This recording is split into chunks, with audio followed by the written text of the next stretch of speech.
me, you know, with my training, I was going to fight, you know, 5 blokes or 10 blokes or whatever. I didn't realise I was going to be fighting, you know, 250 guys in a bunker system.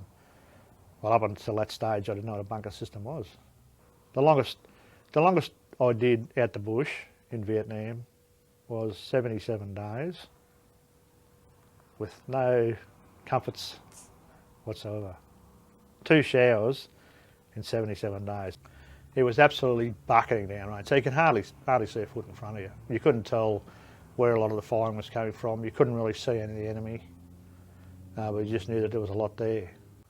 So that was my initial contact in Vietnam, and that's all of a sudden I realised that it was scary, and it didn't matter how well trained you were, it was over in a second, you know, if you got shot, if you got killed.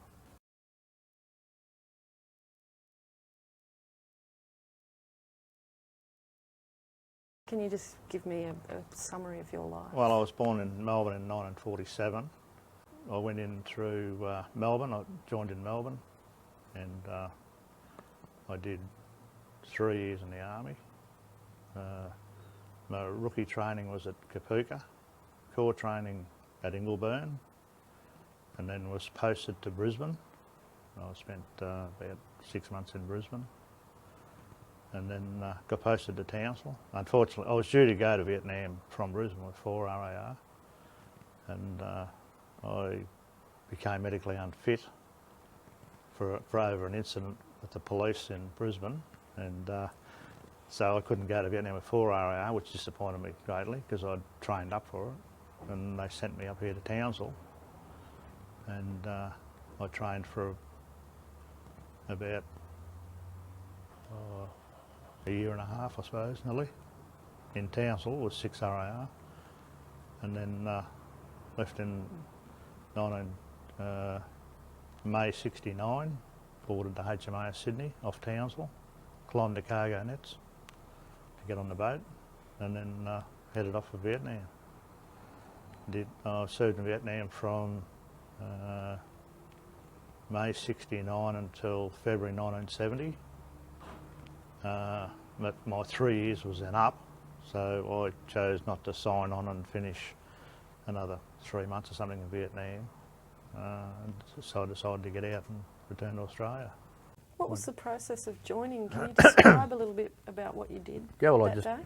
I just went in there and said, look, you know, I'd like to join the army, and they said, oh yeah, well, you know, we've got a few forms to fill out, and you'll have to do a medical and that sort of stuff. So I went through that. I can't actually remember whether they took me, whether they actually said that day whether I was in or not. I'm not sure. It was a long time ago. Yeah. And where was the first place you went to? Well, I think I had about a week or something, or 2 weeks before I actually went in after I joined. might have been about a week, I think. And they loaded us on the buses and took us to Kapooka in New South Wales. And that was fun. I enjoyed Kapooka. It was extremely tough, but I knew that when I went to the army, I decided that it didn't matter what they did, they weren't going to break me, you know, like, because that's what Kapooka's about. It's about, you know, pushing it to the limit and just see what you can stand, you know, like things like you'd go for a 5-mile run, and then when you got back, you'd probably have tea or something like that, and then you'd go up to your room or something, and all of a sudden, you know, the sergeant would be there yelling out, right, everybody out into your PT gear. So you'd get into your PT gear, run down the 3 flights of stairs, form up, and you'd say, okay, now in your battle dress. So you'd race back up and get into your battle dress, and then you go back and say, oh, you can go to bed now or whatever. And then, like the next morning, well, they'd wake you up at, you know, 4 o'clock in the morning. Okay, you're going to do a 20-mile route march in full gear, you know, and away you go, middle of winter, freezing cold, and away you'd go. And it was, I found it challenging actually, the stuff like that. There was times when, like, they'd give you a heap of needles, they'd inoculate you for all sorts of stuff, you know, you'd go in and get 3 needles in the arm, and then that afternoon they'd want you to do 20 push-ups or press-ups or whatever. So it was bastardisation at its best, you know. But like I said, I wouldn't let anything break me, you know. Most of the blokes that I joined up with were pretty good guys. There was probably 2 or 3, I suppose, in the platoon that I didn't really get along with. One bloke didn't like me. I knew he didn't like me. And after one of our 20-mile marches, a bloke by the name of Tommy Good, he was a shearer from Western Australia, myself, virtually carried this guy for about the last 5Ks because his feet were just that blistered he couldn't walk. So we sort of supported him. When we got back, the bloke said to me, "Oh, I've changed my mind about you," you know, sort of. Give a pat on the back, sort of, you know. What did you enjoy most about that training period? I enjoyed all of it. It was because everything I did, I made it a challenge, sort of. So I wanted to be the best at everything, you know. And I was pretty good at everything, you know. And then sort of towards the end of the, about 2 weeks, I think, before the end of basic training, we had to front the psychiatrist, see, because there was a selection of corps that you could go into, well, whether it be armoured corps, artillery, engineers or whatever. And they said to me, well, you know, you've got 3 choices, what do you want to be? And I put down infantry, infantry and infantry, because that was what I wanted to do. And I fronted the psych. And he said, well, you know, you've got 3 choices. I said, well, if I don't get infantry, I don't want to be in the army. It's as simple as that. I will have felt that my 3 months basic training was a waste of time because I don't want to be in the army. Because I felt that being in infantry was what soldering was all about. I mean, I know now that it wasn't, but to me, that's what being a soldier was all about, being in infantry. So they said, oh, well, if that's what you want, you know, we need plenty of cannon fodder, so, you know, step up. So they gave me infantry, and then they sent me to Ingleburn. That was the infantry training centre. What was it about the infantry that you thought was being a soldier? I don't know. I honestly don't know. I just thought that, to me, that's what soldiering was about, you know. I mean, you know, I could picture blokes standing behind artillery pieces and stuff like that, or driving tanks and all that, and it wasn't really what I wanted to do, you know. I mean, to me, that wasn't soldiering. Yeah, I mean, I'd seen blokes, you know, like in the First World War and the Second World War, going over the pits and sort of, you know, running at people with bayonets and all that. Why the hell I think that was exciting, I don't know, but that was, to me, that was soldiering, you know. So that's probably why I decided to do it. And that's what Infantry you wanted was to do? That was it, yeah. So then you went to Ingleburn. It was just outside Sydney. And it was 3 months of training, but it was a bit more intense. It was a bit more technical. A lot, you know, different weapons, a lot more bushwork. They pushed you a lot harder. And it was different to basic training, because basic training was more about learning the army. Infantry training was learned about being infantry.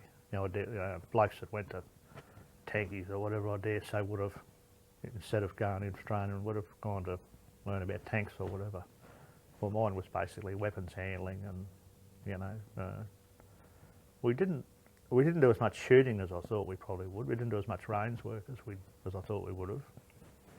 But we did a lot of bush work, and it was all, you know, like war game stuff. You know, you get the bush and you hide, and they say, oh, you know, these enemy are going to come through sometime today, and, you know, you ambush them, and you don't know how many there's going to be, and all this sort of stuff.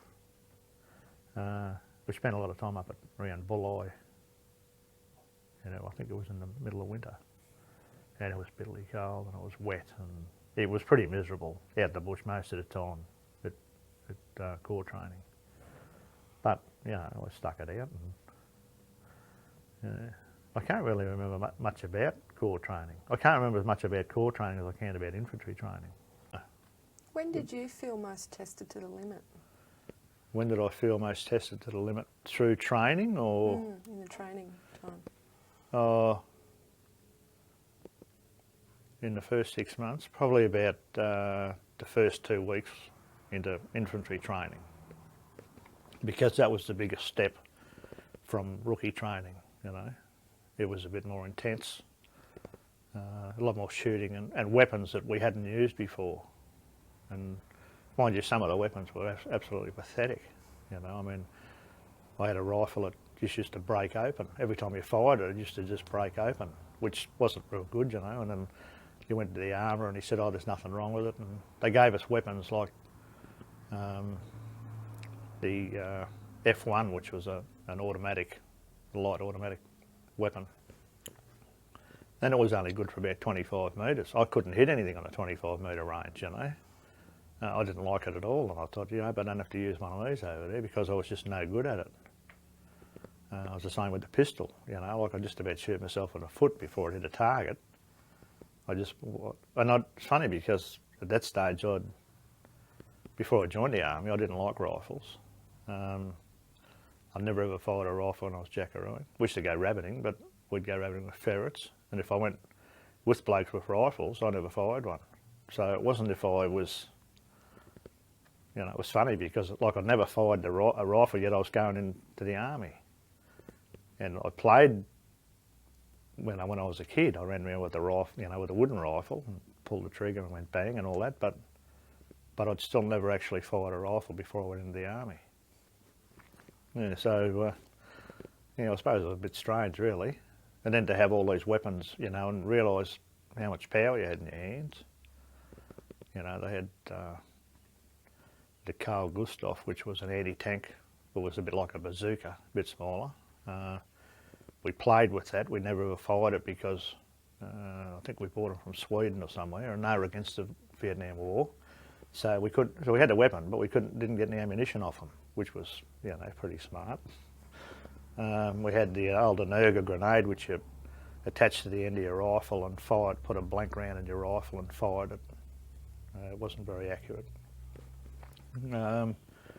And we started firing the M60 a bit, which was the machine gun, the basic machine gun that we were going to use. And a lot of SLR, the SLR rifle, which was the basic rifle that the infantry carried in Australia at the time. So... what was your my favourite? favourite was the SLR. Yeah, I've always figured if we hit something with that, it'd do a good job, you know. It had a pretty big round and it was good over 300 metres. You could hit someone in the eye with it if you wanted to, if you were a good shot with it, you know. It was excellent. And what happened after that? Well, after that I was posted to 6 RAR, they were still in Singapore at the time, and they were going to be based at Enoggera in Brisbane when they came back. So we sat in the barracks there for about 2 weeks waiting for 6 RAR, and someone spotted us. You know, typical army, no one knew where anybody else was or whatever. And the 4th Battalion was in the barracks there. They were in the new lines, and they were preparing to go to Vietnam. So after about, I think, 2 weeks, someone said, well, look, you know, this is a bit ridiculous. They've got blokes sitting over there getting ready to go to 6 RAR who are coming back from Singapore, and we're undermanned, so why don't we, you know, get these guys? So they did. Someone arranged, I think there was about 10 or 12 of us or something. I don't even think there was any NCOs, you know. We sort of sat around doing nothing. So someone woke up to the fact that we were sitting around doing nothing and decided it was better that we joined the 4th Battalion. So the sergeant came over and said, okay, you blokes pack your bags, get everyone ready, you're moving over to 4R, you've been posted. So that was the start of, you know, the preparation sort of for Vietnam, because I knew that 4RAR were preparing for Vietnam, whereas 6 weren't. So that was the start of it. What sort of things were they telling you about Vietnam? No, they still weren't telling us that much. Just, you know, to train hard, but we still didn't. I mean, right up until I left to go to Vietnam, I didn't sort of get much information from the second tour guys, you know. I don't know whether they just didn't want to talk about their experiences, which I find hard to believe now, because, you know, we were getting ready to go to Vietnam and these blokes weren't saying much about it. So what did they tell you in training about what was happening in Vietnam? Well, it was just the same stuff as like we read out of the papers, you know, that the communists were invading the south, and you were going over there to try and slow them up a bit. It was, you know, the Yellow Peril, being supported by the Chinese. That was true anyway. But no, to me I was just training. I was just doing what I thought was the right thing because it was done by the book. But I didn't know that the book wasn't really all that good over there. Probably. No, I had no idea really of what to expect when I got over there or anything. I mean, to me, targets that popped up were just cardboard targets or whatever, and things like that. I still wasn't at the stage where I realised that I was going to be shooting people in the near future, you know. On the day that you got on the Sydney, how many blokes would have been, just give us overall in the battalion about 550 I think there would have been total, and I think there was probably a couple hundred sailors on board. There was a fair crowd of us. The food was pretty ordinary on the boat. Mind you, I suppose it always is in a situation like that where you're feeding 700 blokes in a hurry or whatever. So what happened when you got over there? Well, when we arrived, I was up on the flight deck when we could see they said, oh, we're an hour off Vietnam or whatever, or 2 hours off, so we all stood on the flight deck and, couldn't wait to see what was going on, and got to within probably a few K, I don't know, I think we were about probably 2 or 3 Ks out of something. And the landing craft pulled up alongside and we picked up all our gear and walked down the gangplank. And shoved us into this landing craft, standing room only stuff to get us into the landing craft. We had our bags and that. And then we hit the beach and the front door dropped down and, there was people standing around and all these people, you could see them walking along the street all dressed in black with their little straw hats and all that on, and I'm thinking, bloody hell, this is, I've been trained to shoot anyone dressed in black, and 90% of the population's walking around dressed in black, sort of was, and like here we are just hit a war zone and it looked like there was nothing going on because there was cars driving, or it looked like ordinary sedans driving up down the street. There was a lot of uniforms, but not that many, because Vung Tau was like a tourist resort for everybody. We when we went on, if we ever went on leave over in Vietnam, we generally went to Vung Tau for a break, like 2 days on R&C, and it was an agreement a mutual agreement between both sides that you wouldn't shoot each other in there because both sides had their holidays there. So we're mixing with the Viet Cong or the North Vietnamese, and they're mixing with us. And you can see a bloke walks past and you just totally ignore him because you don't think that he's VC, he's just someone that's in town there, But that's how strange it was. They used the same town as we did for rest and recreation or whatever. So yeah, it was probably a bit hard to fathom. But like initially getting off the boat and seeing all these people I've been trained to kill walking everywhere, and thinking, geez, shit, there's a lot of targets, and then realising, well, okay, it's not quite what I was led to believe. What were the other blokes saying at that point? No, well, everyone, I suppose, no one really said much. We just stood around and I said, oh, yeah, this is not a nice looking joint, isn't it? And, there's some nice looking women up there, it should be fun. And no one was shooting at anybody, so, I didn't feel, probably on the way in on the landing craft, I wasn't really sure what was going to happen. Because I had no idea whether, like, we were within artillery range or whatever, so I didn't have a clue. Just accepted that we're going to land on the beach and walk up the beach and be ready if you have to. What was the intention of going to Vung Tau at first? Oh, well, that's where they dropped us off so we could pick up the helicopters for Nui Dat. They flew us out there in Chinooks, in the big American Chinooks, which was good because that was the first ride in a Chinook. They load us into the Chinooks, and there's not many portholes in the Chinook, not many windows. You can't see really that much. If you're lucky, you could see out. And it looked like foreign land to me, with a lot of bomb craters and stuff like that. And then they dropped us at the Nui Dat. What was your first impression of the Dat? Well, I couldn't really see. You can't really see much of it from the air because what happened is they built it in a rubber plantation, and then they cleared out a couple of kilometres, sort of right round, which is something that the Americans didn't do. What the Americans used to do when they built a base, they like bulldoze the whole place and just set up a tent or whatever, so that everyone could see them from miles around. But then their war was a bit different than ours. See, their idea was all about body count, and to get a body count, you've got to make contact with the enemy, and to make contact with the enemy, you've got to bring them to you. So you stand up there and beat your drum, make a lot of noise, and let the enemy come to you, and then hope that you've got better firepower and more people. Whereas ours was different. Ours was guerrilla warfare. We went over there, not planning to meet anyone, face to face, ambush them,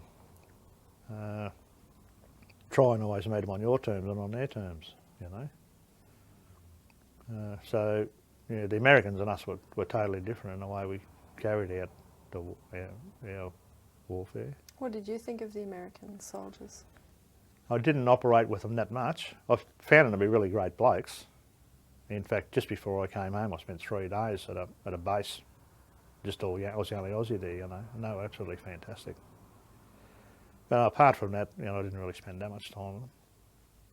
I didn't operate with them very much either. So what happened when you got into Nui Dat then? Well, we got into Nui Dat and then just, found, told where our lines were. They took us around to where our tents were and that. It was a pretty good setup. They had a boozer there, and the mess looked pretty good. The tents weren't in that bad a condition. Most of the sandbags were still pretty good. They didn't need sandbagging. They had pallets and stuff to walk on if it got too wet or whatever. And the gun pits were still in pretty good nick. Didn't need sandbagging or anything. Gun position seemed to be pretty good as far as a defensive position goes. Had good fields of fire and that sort of stuff. Can you give us an impression if we were just to walk in there now? Can you just guide us through it like a sort of tour? Of what it would be like now or what it was like then? What it was like when you walked in. Oh, well, it was a dirt road. Our place was, you walked along a dirt road straight towards the wire. There was a big sign about B Company 6 RAR.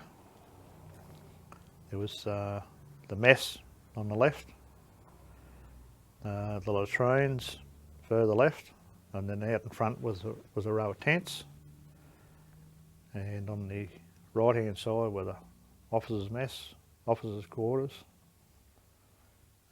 with the wire directly out in front. And then when you link up all those, you create a perimeter. Like each company would have been basically the same, and each company probably had,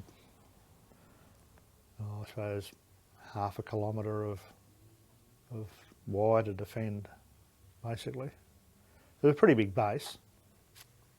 There was enough room in there for 3 battalions, I think. So that's a fair few guys. We had American artillery in there as well. They had big 155s, or I think 155s or 175 field guns and that in there. We had the tanks in there. We had squadron APC, squadron of tanks, our artillery as well, the Americans. So at any one time there might have been, I don't know, about probably 6,000 or 7,000 blokes there, I suppose. It's a pretty big base. They had a open air picture theatre. We had a sports ground like in the company area. We could play cricket or football or whatever. The toilets were just, it was like a big pit with, was covered over, and it had planks across it with like 44 gallon drums with toilet seats on it, sort of. And the fun, they used to get up to all sorts of pranks. They used to burn them off every week or so. So they'd, Willie Killick, Willie Killick was the hygiene officer. And Willie was the funniest guy I ever met. He looked like a beanpole. You know, there was really nothing of him. He was so skinny. And Willie'd take over his couple of litres of distillate or whatever and chuck it down there and then throw a match in there. And they'd go boom, and all the toilet seats would all stand up at the one time. Boom, because it'd puff a couple of times, you know. And it looked quite good. Everyone always got a bit of a chuckle. And it wasn't separated, sort of like, you know, if there was 10 blokes on the toilet all at the same time, we could sit there and talk to each other because there's no dividing walls or anything. Same in the showers or whatever. So when you got there, what happened? What were you told would be? Well, we just said, you know, we were told to just settle in, unpack our gear, go over and have a meal. You know, meals be ready shortly. Boozer's going to be open tonight. You're going to have a beer. Draw up gun pickets. At this stage, I was a Lance Corporal. I was an NCO by this stage. I was a Section 2IC. I know I wasn't. No, sorry. I'd like to apologise. I wasn't. I was number 2 on the machine gun at this stage. Barry Lewis was a machine gunner. I had the qualifications for NCO, but I still hadn't worried about it. But on a lot of occasions, I was acting NCO or Section Gunner or 2IC. You were worried about having that responsibility. Did you sort of cope better with it when you were there? Yeah, I coped better with it when I was there, yeah. Yeah, I found it a bit easier to cope. I accepted the fact that I was probably better trained than a lot of the blokes. I was probably better that I did it anyway. But, yeah, in the first week, I suppose, it was just, you know, make sure you take your malaria tablets, make sure at night time, as soon as, you know, half an hour before the sun goes down, roll your sleeves down, button up at the top, mosquito repellent on or whatever. Just little things that, you know, make sure you take your tablets, you know, your malaria tablets and this sort of stuff.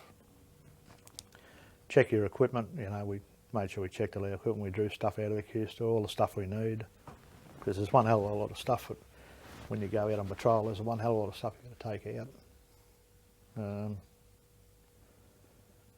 You know, we collected the claymores and ammunition for their gun. Each gun, we used to carry about 800 rounds for the machine gun, and that was, the machine gunner carried probably 300 rounds, I suppose, on average. They'd have 100 rounds hooked onto the gun. He'd carry 200 rounds. I'd carry probably 200 or 300 rounds, and they weigh about 8 pound 100 or something, and that's just extra ammo, you know, and probably 2 or 3 other blokes who'd carry one belt as well. So we carried 800 rounds for the gun.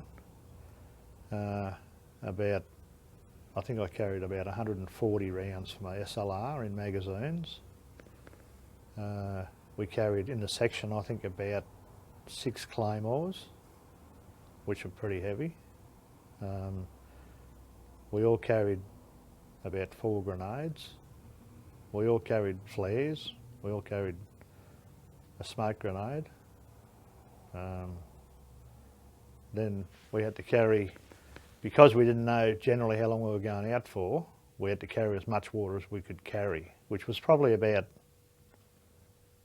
I reckon about probably 4 or 5 litres probably would have been, five water bottles would have been maximum, 4 to 5 water bottles. They probably wouldn't have been litres either, so we probably didn't carry enough water, but we really had no choice because you know, a one-man ration pack, there's so much in a one-man ration pack that you couldn't fit 5 ration packs into a pack. Well, you might just fit them in. That's with nothing else in there. So when they say, okay, tomorrow you're going to get bush, they've given you 5 one-man ration packs. It's got to last you 5 days, but you can't carry it because you've got all this other stuff. You know, you've got a piece of rope that you've got to carry, you know, toggle ropes tied onto someone and drag them over or whatever. Someone's got to carry the SIG set. You've got an M79, which is a grenade launcher. You've got about 20 or 30 rounds for that.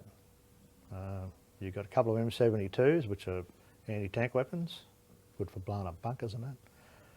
You were like a pack horse. You were like a pack horse. In fact, you didn't stand up for long if you didn't have to. You know, you leaned up against a tree or you dropped your pack.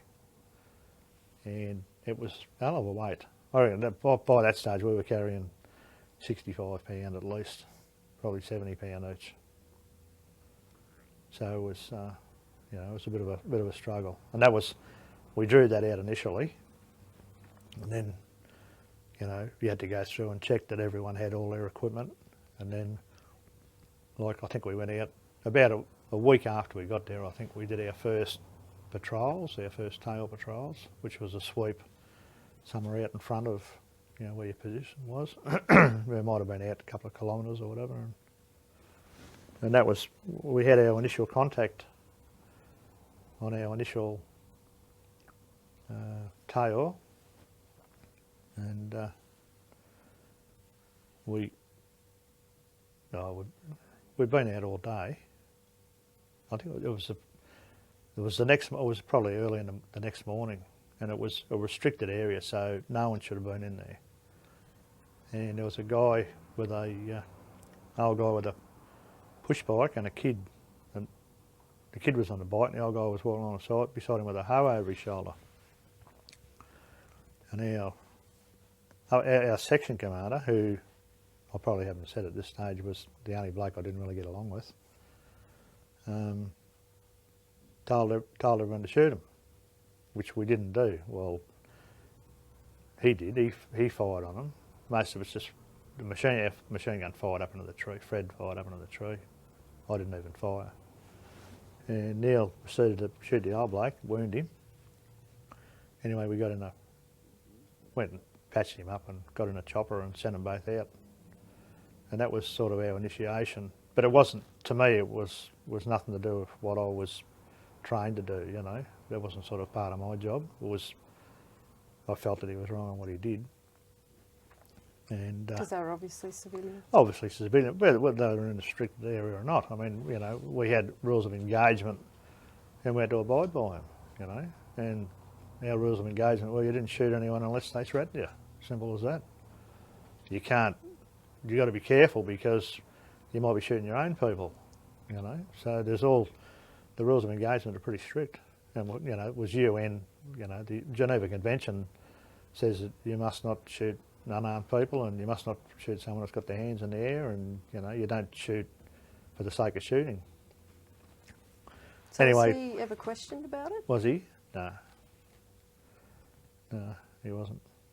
But he was, you know, this was his second tour too, so I figured he would have known better. But he was really the only, up until that stage, he was the only person I'd ever had a problem with while I was in the army that I had a total disregard for him. I didn't like the guy at all and he didn't like me. And unfortunately he didn't like most of the blokes in the section as well, which made it extremely difficult because I was sort of the meat in the sandwich, you know.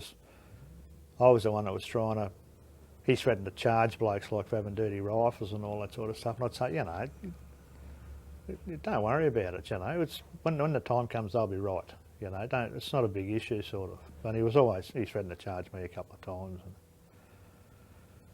and so there wasn't really much came of that, you know. Everyone just sort of accepted it as something that happened, and I just hoped that it wouldn't happen again, sort of. And then about 3 or 4 days later, I think we went out on another tail patrol. So on this one we didn't have the platoon commander with us.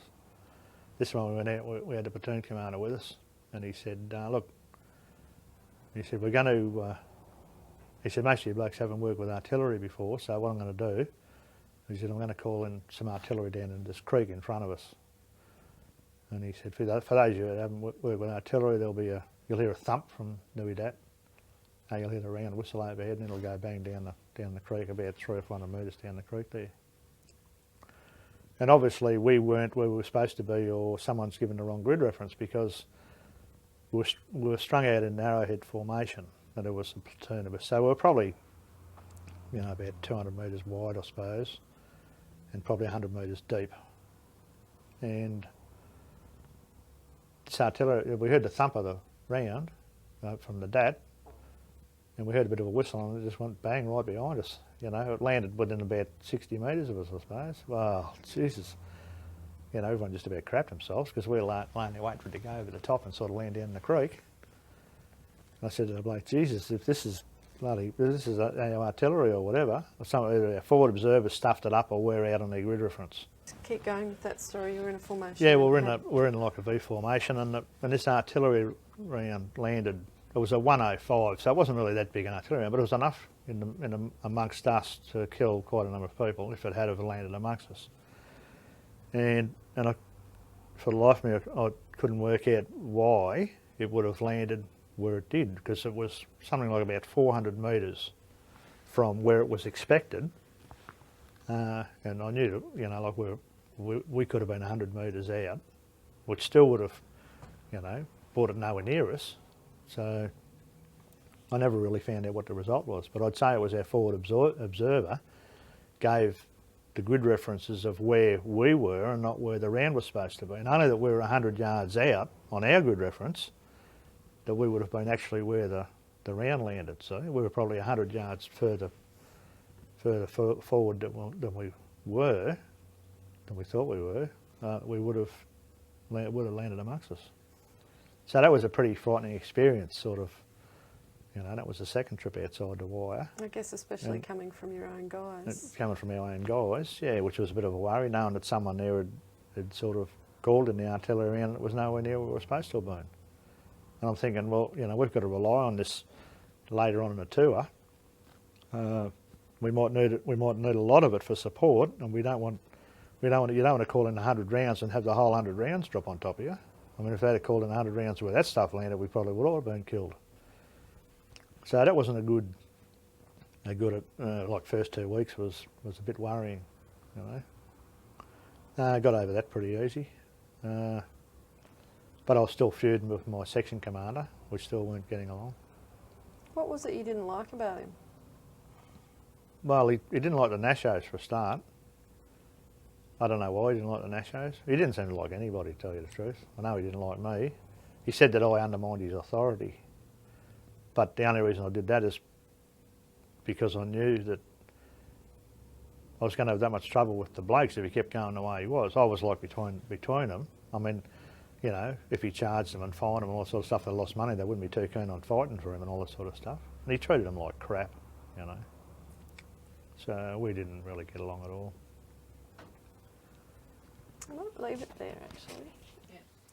I just wanted to go back to that incident that first action you saw when you were asked to shoot at those civilians. What was the sergeant's response to you not obeying his order? Well, he didn't really say. He actually didn't know whether I fired or not, and I didn't tell him I didn't fire. I don't think he was impressed with the machine gunners action shooting up in the trees. I don't know. He didn't really. He was a corporal, mind you. He wasn't a sergeant, but yeah, he was a section commander. No, there wasn't much of a reaction really at all. So how many of you were there when that happened? Probably about. I think there was 2 sections of us all together. Oh no, probably would have been about 12 blokes, I suppose, altogether would have been. Yeah. And as the section commander, presumably, you would have had to have done what he said, yeah. So, but you've still got to use your own discretion in these things. It's not as if I knew that they weren't a threat, so there's no one who I was going to shoot them. Simple as that. And most of the blokes, I felt, knew that they weren't a threat. You know, I mean, our section commander said, "Oh, he's got a rifle over his shoulder." Well, I know the difference between a rifle and a hoe or whatever it is, and because it was his second tour, I think he might have been a bit edgy. You know, he might have figured they were a threat. How far away were they? Oh, they would have been probably 100 metres away, I suppose, possibly more. It was fairly open. It's not as if they were in jungle or anything, so. So what was your reaction at that time, right at the moment that he asked you to shoot at them? My reaction was, I just wasn't going to shoot. It's as simple as that. I was trained better than to shoot at someone that I hadn't identified. My training, you know, according to the Geneva Convention and all this sort of stuff, you've got rules of engagement, and if they're not a threat to you, you don't shoot. He might have felt they were a threat, because we're all individuals and we've got different ideas of what we consider to be threats. And because they were in a restricted area, I mean, the Americans probably would have just shot them both, because their policy sort of was if they were in a restricted area, well, you killed them. I mean, they flew along in helicopters, and if someone was in a restricted area, they shot them, whether they looked like they had weapons or not. So that was a good idea for the peasants not to go into restricted areas. But you know, these people had to make they had a livelihood. They had to live somehow, and they might have had a little crop or something in there or whatever, but tending a crop or. So no, I didn't feel that they were a threat. He might have, but I don't know. What was your initial response to him asking you to do that? I mean, were you surprised, or what was your? Oh well, he just said fire, and you know, I wasn't prepared to fire. It was as simple as that. So you say that you were trained to identify whether someone was a threat. You got to presumably, you're also trained in the army to follow orders. I follow orders, yeah. So isn't there a bit of a conflict there? Yeah, well, there probably was, but according to my training, if you broke the rules, you had to suffer the consequences. And if I had to suffer the consequences of not shooting, well, so be it. But I knew the rules of engagement, and as far as I was concerned, the rules of engagement, I didn't figure, should have been used at that time. You said the machine gunner, yeah. he fired into the trees. He fired into the trees. So what did the section commander say when... He didn't say anything. What about afterwards? He probably didn't even realise that he'd fired into the trees. But the machine gunner fired a few bursts, but he definitely didn't aim at them. Did anyone else except for the section commander aim at them? No, he was the only one that aimed at them. It's hard. I don't know what was going through his mind. I've got absolutely no idea. But like I said, maybe he felt because he was a first tour bloke. I mean, maybe he thought they were a threat. But I certainly didn't. So that was your first experience in Vietnam? That was my first experience in Vietnam. Yeah. And I didn't fire. What were your thoughts about that after he experienced I wasn't very impressed with it. In fact, you know, I thought it was a pretty crappy thing to do because, you know, he put a couple of holes in him. We had to get a chopper in. He lived. We got feedback that they were that he was a VC sympathiser. Well, I dare say every bloke that they took in, they said was a VC sympathiser. They probably were VC sympathisers. So they still weren't a threat.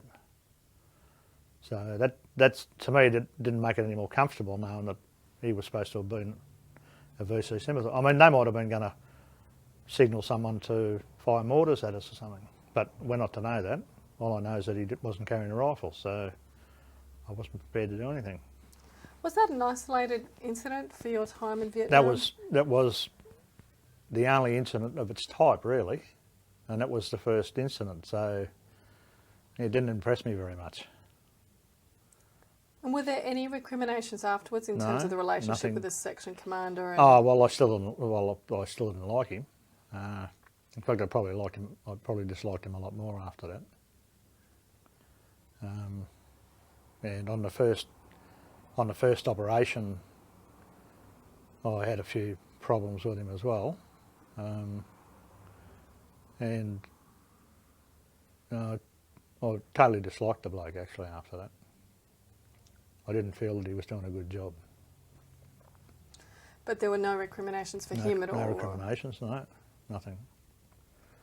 Well, as far as anyone were concerned, anyone back at base would have presumed that, you know, there was two VC sympathisers or whatever out there and one of them was wounded. That would have been the action report or whatever. So, yeah, that was my first taste of Vietnam, outside the wire, really. You said earlier, you spoke about how the training really didn't adequately prepare you in many ways, or at least it was quite different.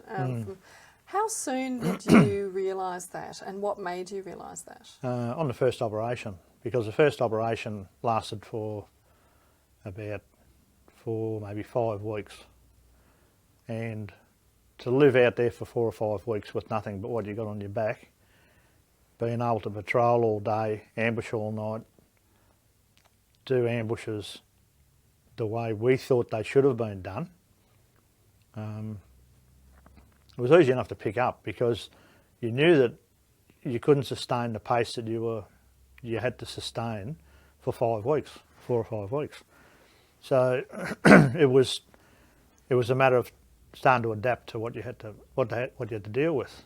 Like when we started doing ambushes, we had 2 blokes on the machine gun. Generally, we'd set up claymores in an ambush. So we'd have the guys on 2 blokes on the machine. The rest of the blokes could be sleeping. It wouldn't matter. So long as they were in an ambush position, ready to fire as soon as something went off. And when a claymore went off, you knew that the contact had started because it's one hell of a big bang. It's something like you've never heard in your life. And this is maybe 6 or 8 claymores all going off at the one time. They're all going off with a bang instantaneously because they were set up with det cord to each claymore. Each claymore fires 700 ball bearings, fairly small ball bearings, but enough to rip someone apart if they're in front of it. Now here's 8 claymores going off. That's 5,600 ball bearings flying out immediately with the bloody great blasters, and they're plastic encased, so the plastic flies everywhere. They've got a danger zone behind the claymore as well, so if you're too close behind it, you'll get injured. So we were always far enough back so that we wouldn't get injured. Everybody woke immediately and squeezed the trigger if an ambush went off. So can you tell us about that first operation? What sort of briefing you received? Well, the briefing initially was we're going out for about 4 weeks or something. We'll see. It's a warm-up operation. We don't believe there's many enemy in the area. It should be reasonably quiet. It's just a warm-up operation. So a warm-up for coming events, just to get you acclimatised, to get you used to carrying the sort of gear you got to carry, to work out your section routines and all this sort of stuff. You've got gun pickets to do at night. You've got to have 2 blokes awake all the time at night time in your section. So you've got to draw up a roster. An hour before the sun goes down, you stand to. It doesn't matter where you are. So you lay there with your rifle, presuming you're going to get attacked because that's when you will get attacked. An hour before to an hour after the sun goes down, and then you can have a sleep. But you've got to do a 2-hour gun picket sometime during the night. So if you get to bed at 7 o'clock if you're lucky, or 8 o'clock, depends on what time of year it was, you might get 2 hours sleep and then someone's walked over to you and tapped you on the shoulder. And generally that's all, you didn't need to talk or anything because you slept that lightly that it didn't make any difference. You did your 2-hour gun picket, you curled up and went back to sleep again if you were lucky. Depends on what had been on recently. If you'd just been in a contact, well, you mightn't have gone to sleep. You might have just laid there all night, watching shadows and that. But generally, we suffered sleep deprivation, definitely, because some days we would patrol all day and then would ambush all night. And to do that over a period of 5 weeks, 4 or 5 weeks constantly, with not enough food, because you generally dumped half your food. Out of a one-man ration pack, there's 3 tins in there. There's a breakfast, a lunch, and a main course. And there are three different sized tins, a small tin, a medium-sized tin, a large tin. Well, I used to keep the large tin and just throw the rest away. I just had one main meal. In the ration pack there was coffee, sugar, toilet paper, matches, tube of jam, tube of condensed milk, packet of rice, packet of curry, the 3 tins. Well, that was about it, I think. But it was a reasonable sized pack, and there's no way in the world you could carry it all, so you just dumped it. You just didn't keep it all. So if you were going out initially, you'd leave it back at Nui Dat, the stuff you didn't want. But if you were out there on a resupply and they flew you in 5 days of rations, well, you'd just punch holes in the tins so that they couldn't eat it, and buried it. You'd just carry what you needed. So on that first operation, when you went out, this was your first major operation in Vietnam. Can you describe your state of mind? That was one of excitement, I think. I mean, this is what I'd trained for, and this was my test of, you know, whether I'd passed or failed or not, you know, and if I failed, well, it could be a big failure, you know, it could have been the enemy, sort of. I considered that the other blokes were all well trained. I could rely on everybody, even the section commander, although I didn't get along with him. I figured he'd still do his job probably. So we went out for the 4 or 5 weeks, and we were probably out for about 4 or 5 days, I think, before we actually had a contact. And that was Nui Dat had been rocketed during the night that we were out there from a place called the Long Highs. They fired rockets into Nui Dat. So they said to us, these guys are liable, well, more than likely they would have fired from this side of the mountain, they'll be coming in your direction, so keep an eye out for them. And we'd been patrolling, and we didn't walk on tracks. That's one thing we didn't do because of mines and booby traps. So we always, you know, walked along beside tracks or cut across tracks or whatever. And we had to cross a track, so we put a machine gun either side of where we were crossing the track, probably about 50, maybe 70 metres from where the rest of the blokes were crossing the track. And the platoon crossed the track, and myself and my machine gunner covered the track to the left, and the other gun group covered it to the right. Almost the whole platoon was across the track. There was probably still about 4 or 5 blokes to cross. Some of them were still, wasn't very thick jungle, but it was fairly close. You could probably see 20 or 30 feet maybe if you were lucky. And the track was fairly wide on one side, there wasn't much undergrowth. So there was blokes in the open. And we were probably laying there for no longer than a couple of minutes while the platoon was crossing, when I saw an enemy walking up the track. And I gave Barry a bit of a whack, and he saw him straight away. And I immediately pulled off one link of the 100 rounds of ammo and clipped it onto the gun. And we were ready to go virtually. But my rifle, we were behind a big mound, and my rifle was just laying up against the mound because I was more concerned with, you know, making sure the machine gun had the ammo on it. And I said to Barry, I said, wait until he gets a bit closer, because he was probably still at that stage about 60 metres maybe down the track. I could see him sort of like through the trees. The track sort of wound around a bit. And then I saw another bloke behind him, you know. And I said to Barry, there's at least 2 of them. So we waited until I got about probably 40 metres away, I suppose, maybe even a bit closer than that. And I hit Barry on the arm, and I said, hit him, Barry. And Barry pulled the trigger, and the machine gun just went clunk. It just made this clunking noise.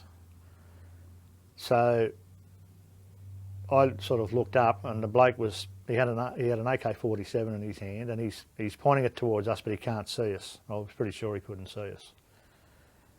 And so he started to turn, so I picked up my SLR, and I sighted him. I did all the things that my training would, you would do. Take a breath, not too deep, hold it, squeeze the trigger, don't pull on it, so that you don't move your rifle on that. So I did all that. I squeezed the trigger, and I felt the rifle kick, but nothing happened because I had the safety catch on. All that. He's one of the best trained blokes ever to go to Vietnam, and I was just stuffed up. First contact, got the safety catch on. So I just knocked it off and just aimed straight at him and shot him. And in the meantime, Barry got the machine gun firing.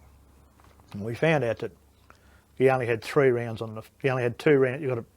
When you pull the rounds in, you've got to pull 3 rounds on the feed plate, which means 1 is in front of the bolt. And he only had 2 rounds there. So the bolt flew forward and just made a clunk. Now, we could hear it. I know they heard it because it's a definite bang, but it's nothing like a rifle shot, And so he hesitated straight away and knew that there was someone there, but he couldn't see us. Anyway, I was a bit worried because we had blokes behind us, had our guys behind us, and a couple of them started firing as well. So I was a bit worried about that, but I wasn't really sure whether they could see anybody or whether they were shooting anywhere. I could hear the crack of the rounds going overhead. I wasn't really sure whether, you know, whether they were just trying to scare them off or not, I don't know. Anyway, yeah, so I fired off probably about 6 rounds. I think I wasn't sure whether I hit the other bloke or not. By the time Barry got the gun going, we couldn't really see anybody. It probably lasted 60 seconds, I suppose, would have been all it lasted.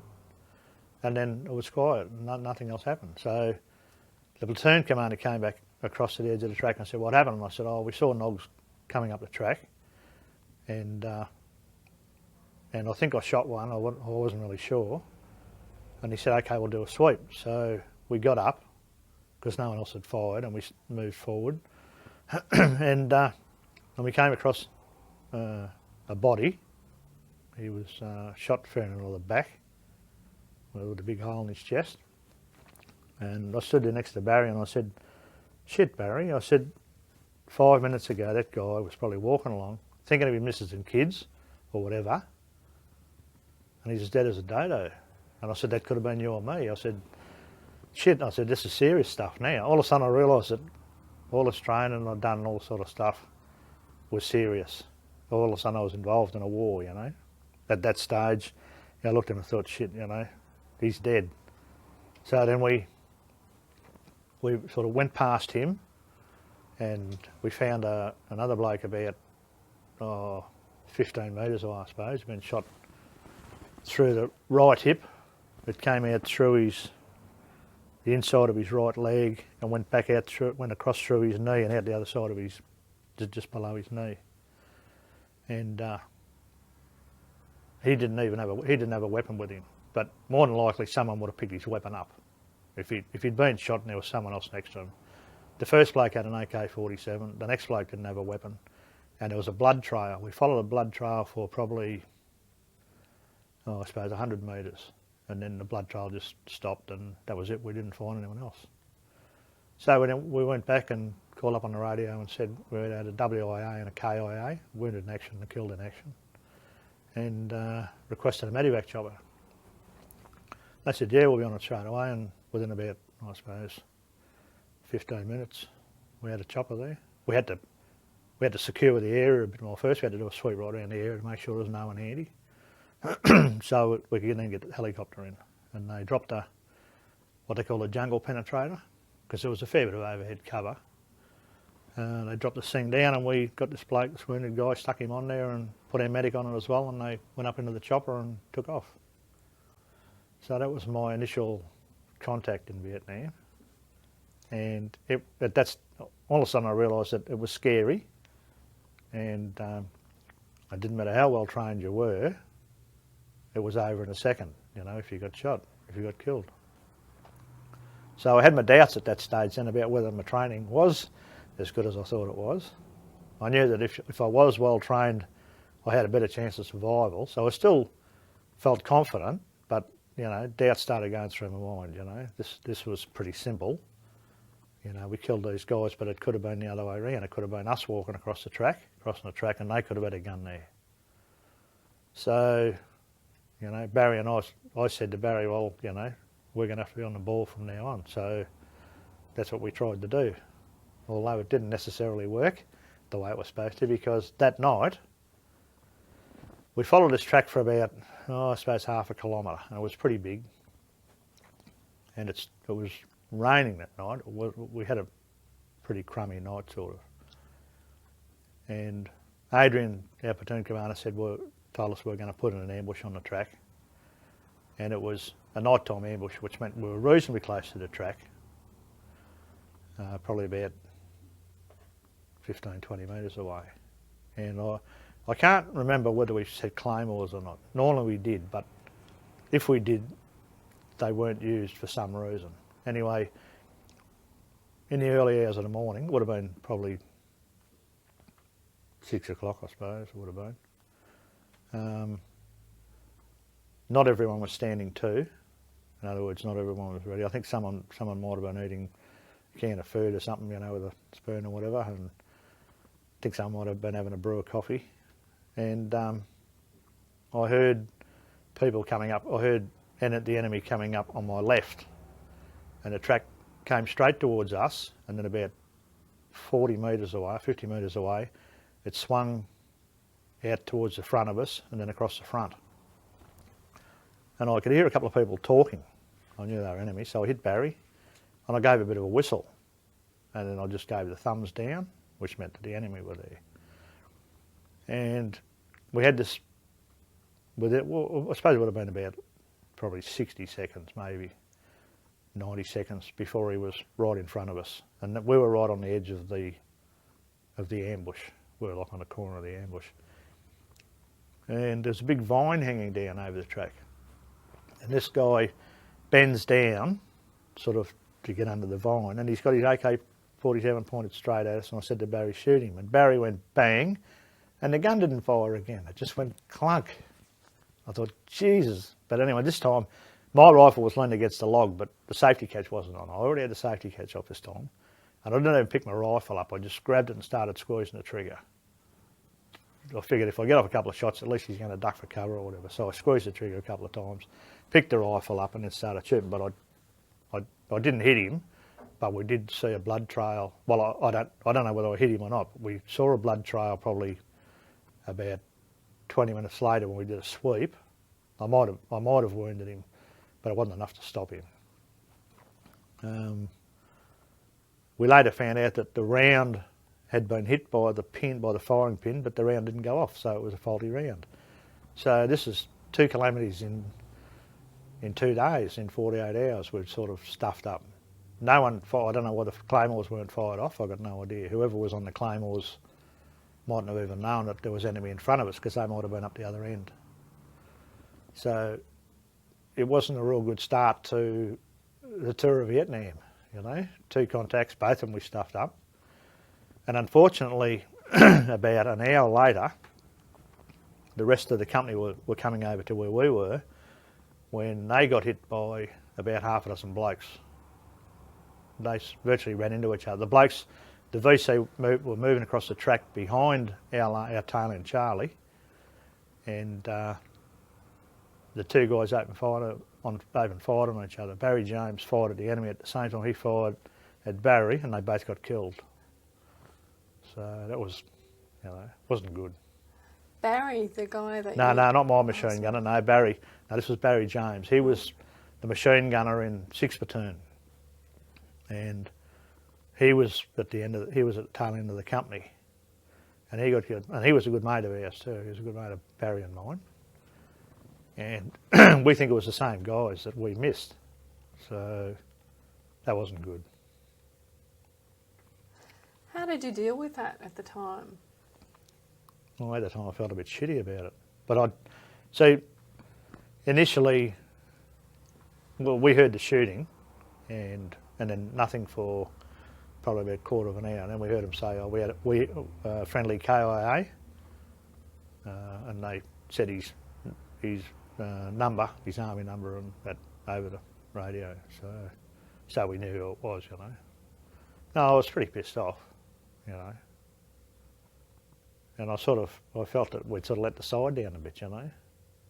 But then it wasn't just all my doing. I mean, like we all stuffed up, but we had the contact the day before, the adrenaline was pumping, you know, we had a shitty night, rained all night, and then to have that first thing in the morning it wasn't good. Was there any way of knowing whether they had in fact been the same? No way knowing. But you thought But I'd have to presume they were, yeah. Why did Well, that was the direction that these guys headed off in. So that's the reason why I reckon it was probably them. Yeah. It might not have been, but I just get the feeling that it was.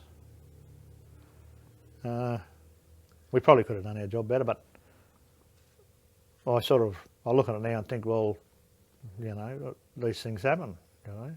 I mean, if the gun had fired, if it hadn't been a faulty round, well, it probably would have been fine, you know. So it was just a bit of bad luck. So what sort of impact did that have on you at the time?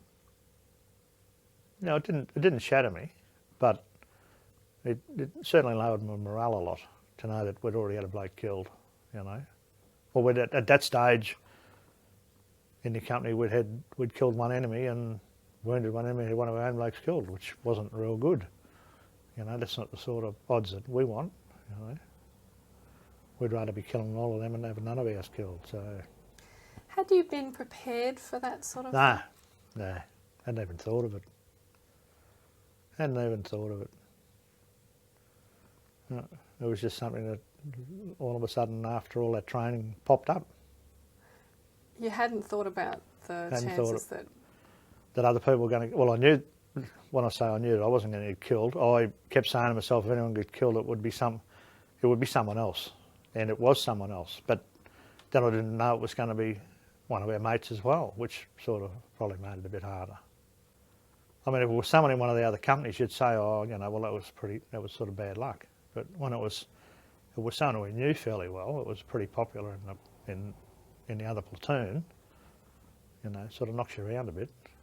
But I didn't let it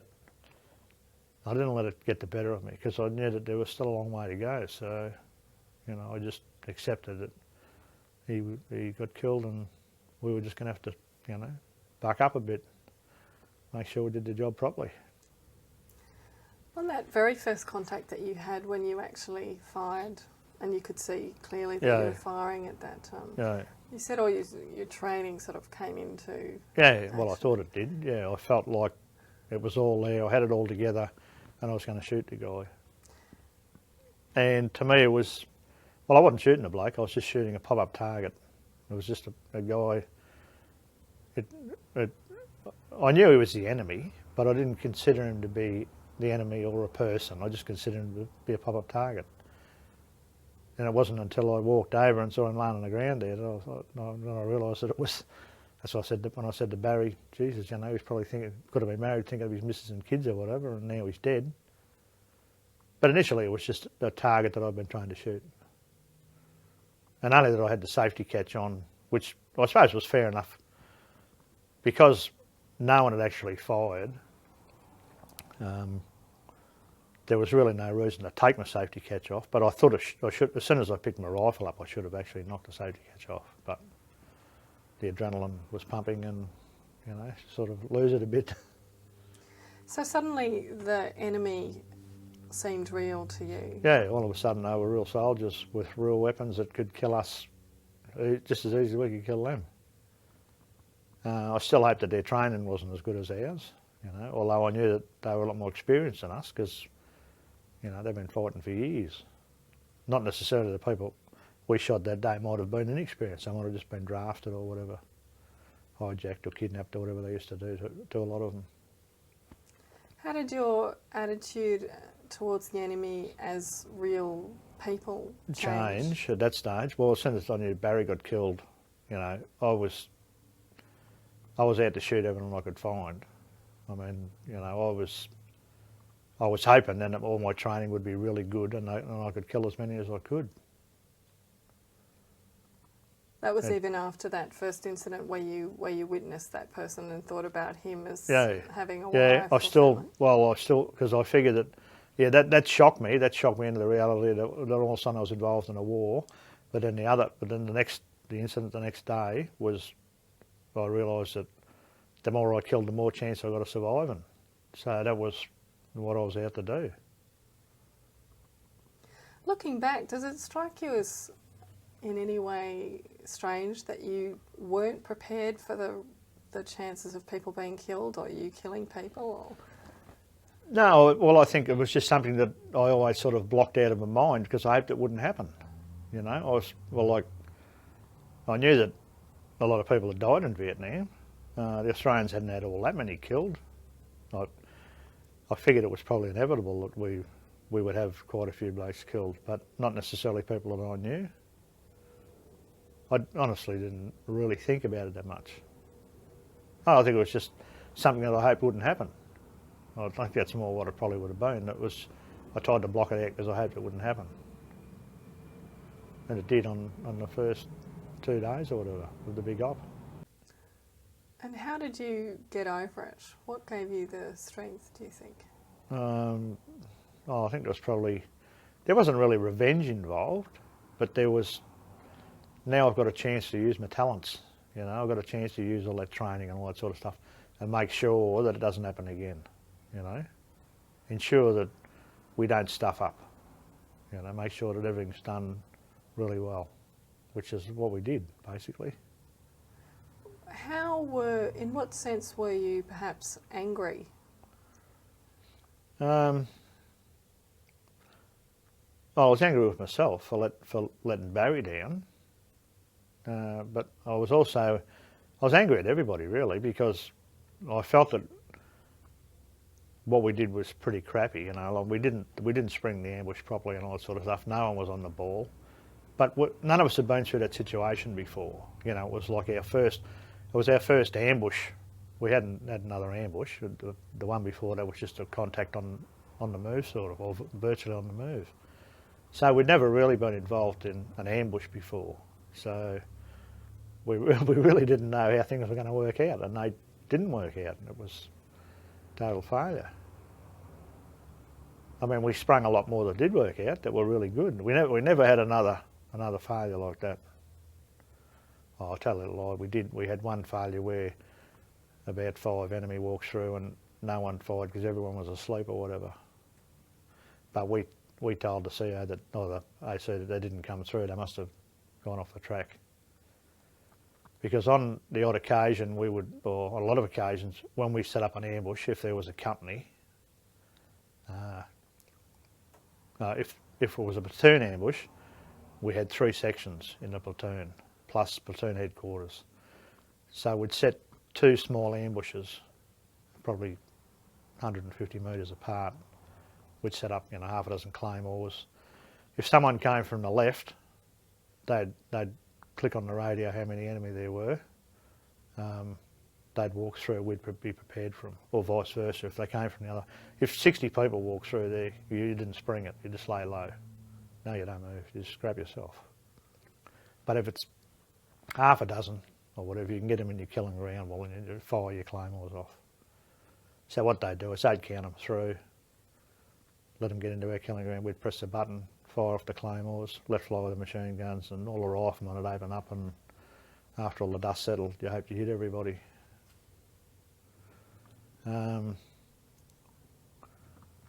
It was pretty quiet. After that, it was pretty quiet for probably, would have been about a week, I suppose. We didn't have any more contacts, but there was the battalion had a lot of contacts. There was enemy everywhere. The information that we got regarding not many enemy in the area was totally wrong. There was contacts happening everywhere. And but for us, it was sort of pretty quiet for about a week. But it was still patrolling, and when I say quiet, it was no action, but it was never quiet, sort of. You're always moving, harbouring up, doing ambushes, worrying about where you're going to find water and all the sort of stuff. You get blokes, blokes twist their ankles and you've got to worry about them. Blokes get crooked during the night, you've got to worry about them. You get a bloke wounded or something, you've got to get in someone else.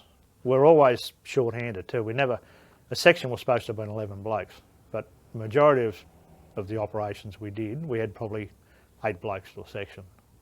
And they still expected you to carry the same amount of ammunition and all that sort of stuff, which we didn't do. We normally cut back on it a bit. Because you just couldn't carry it all. There just wasn't enough blokes in the section to carry it all. How well did you sleep after those first few days?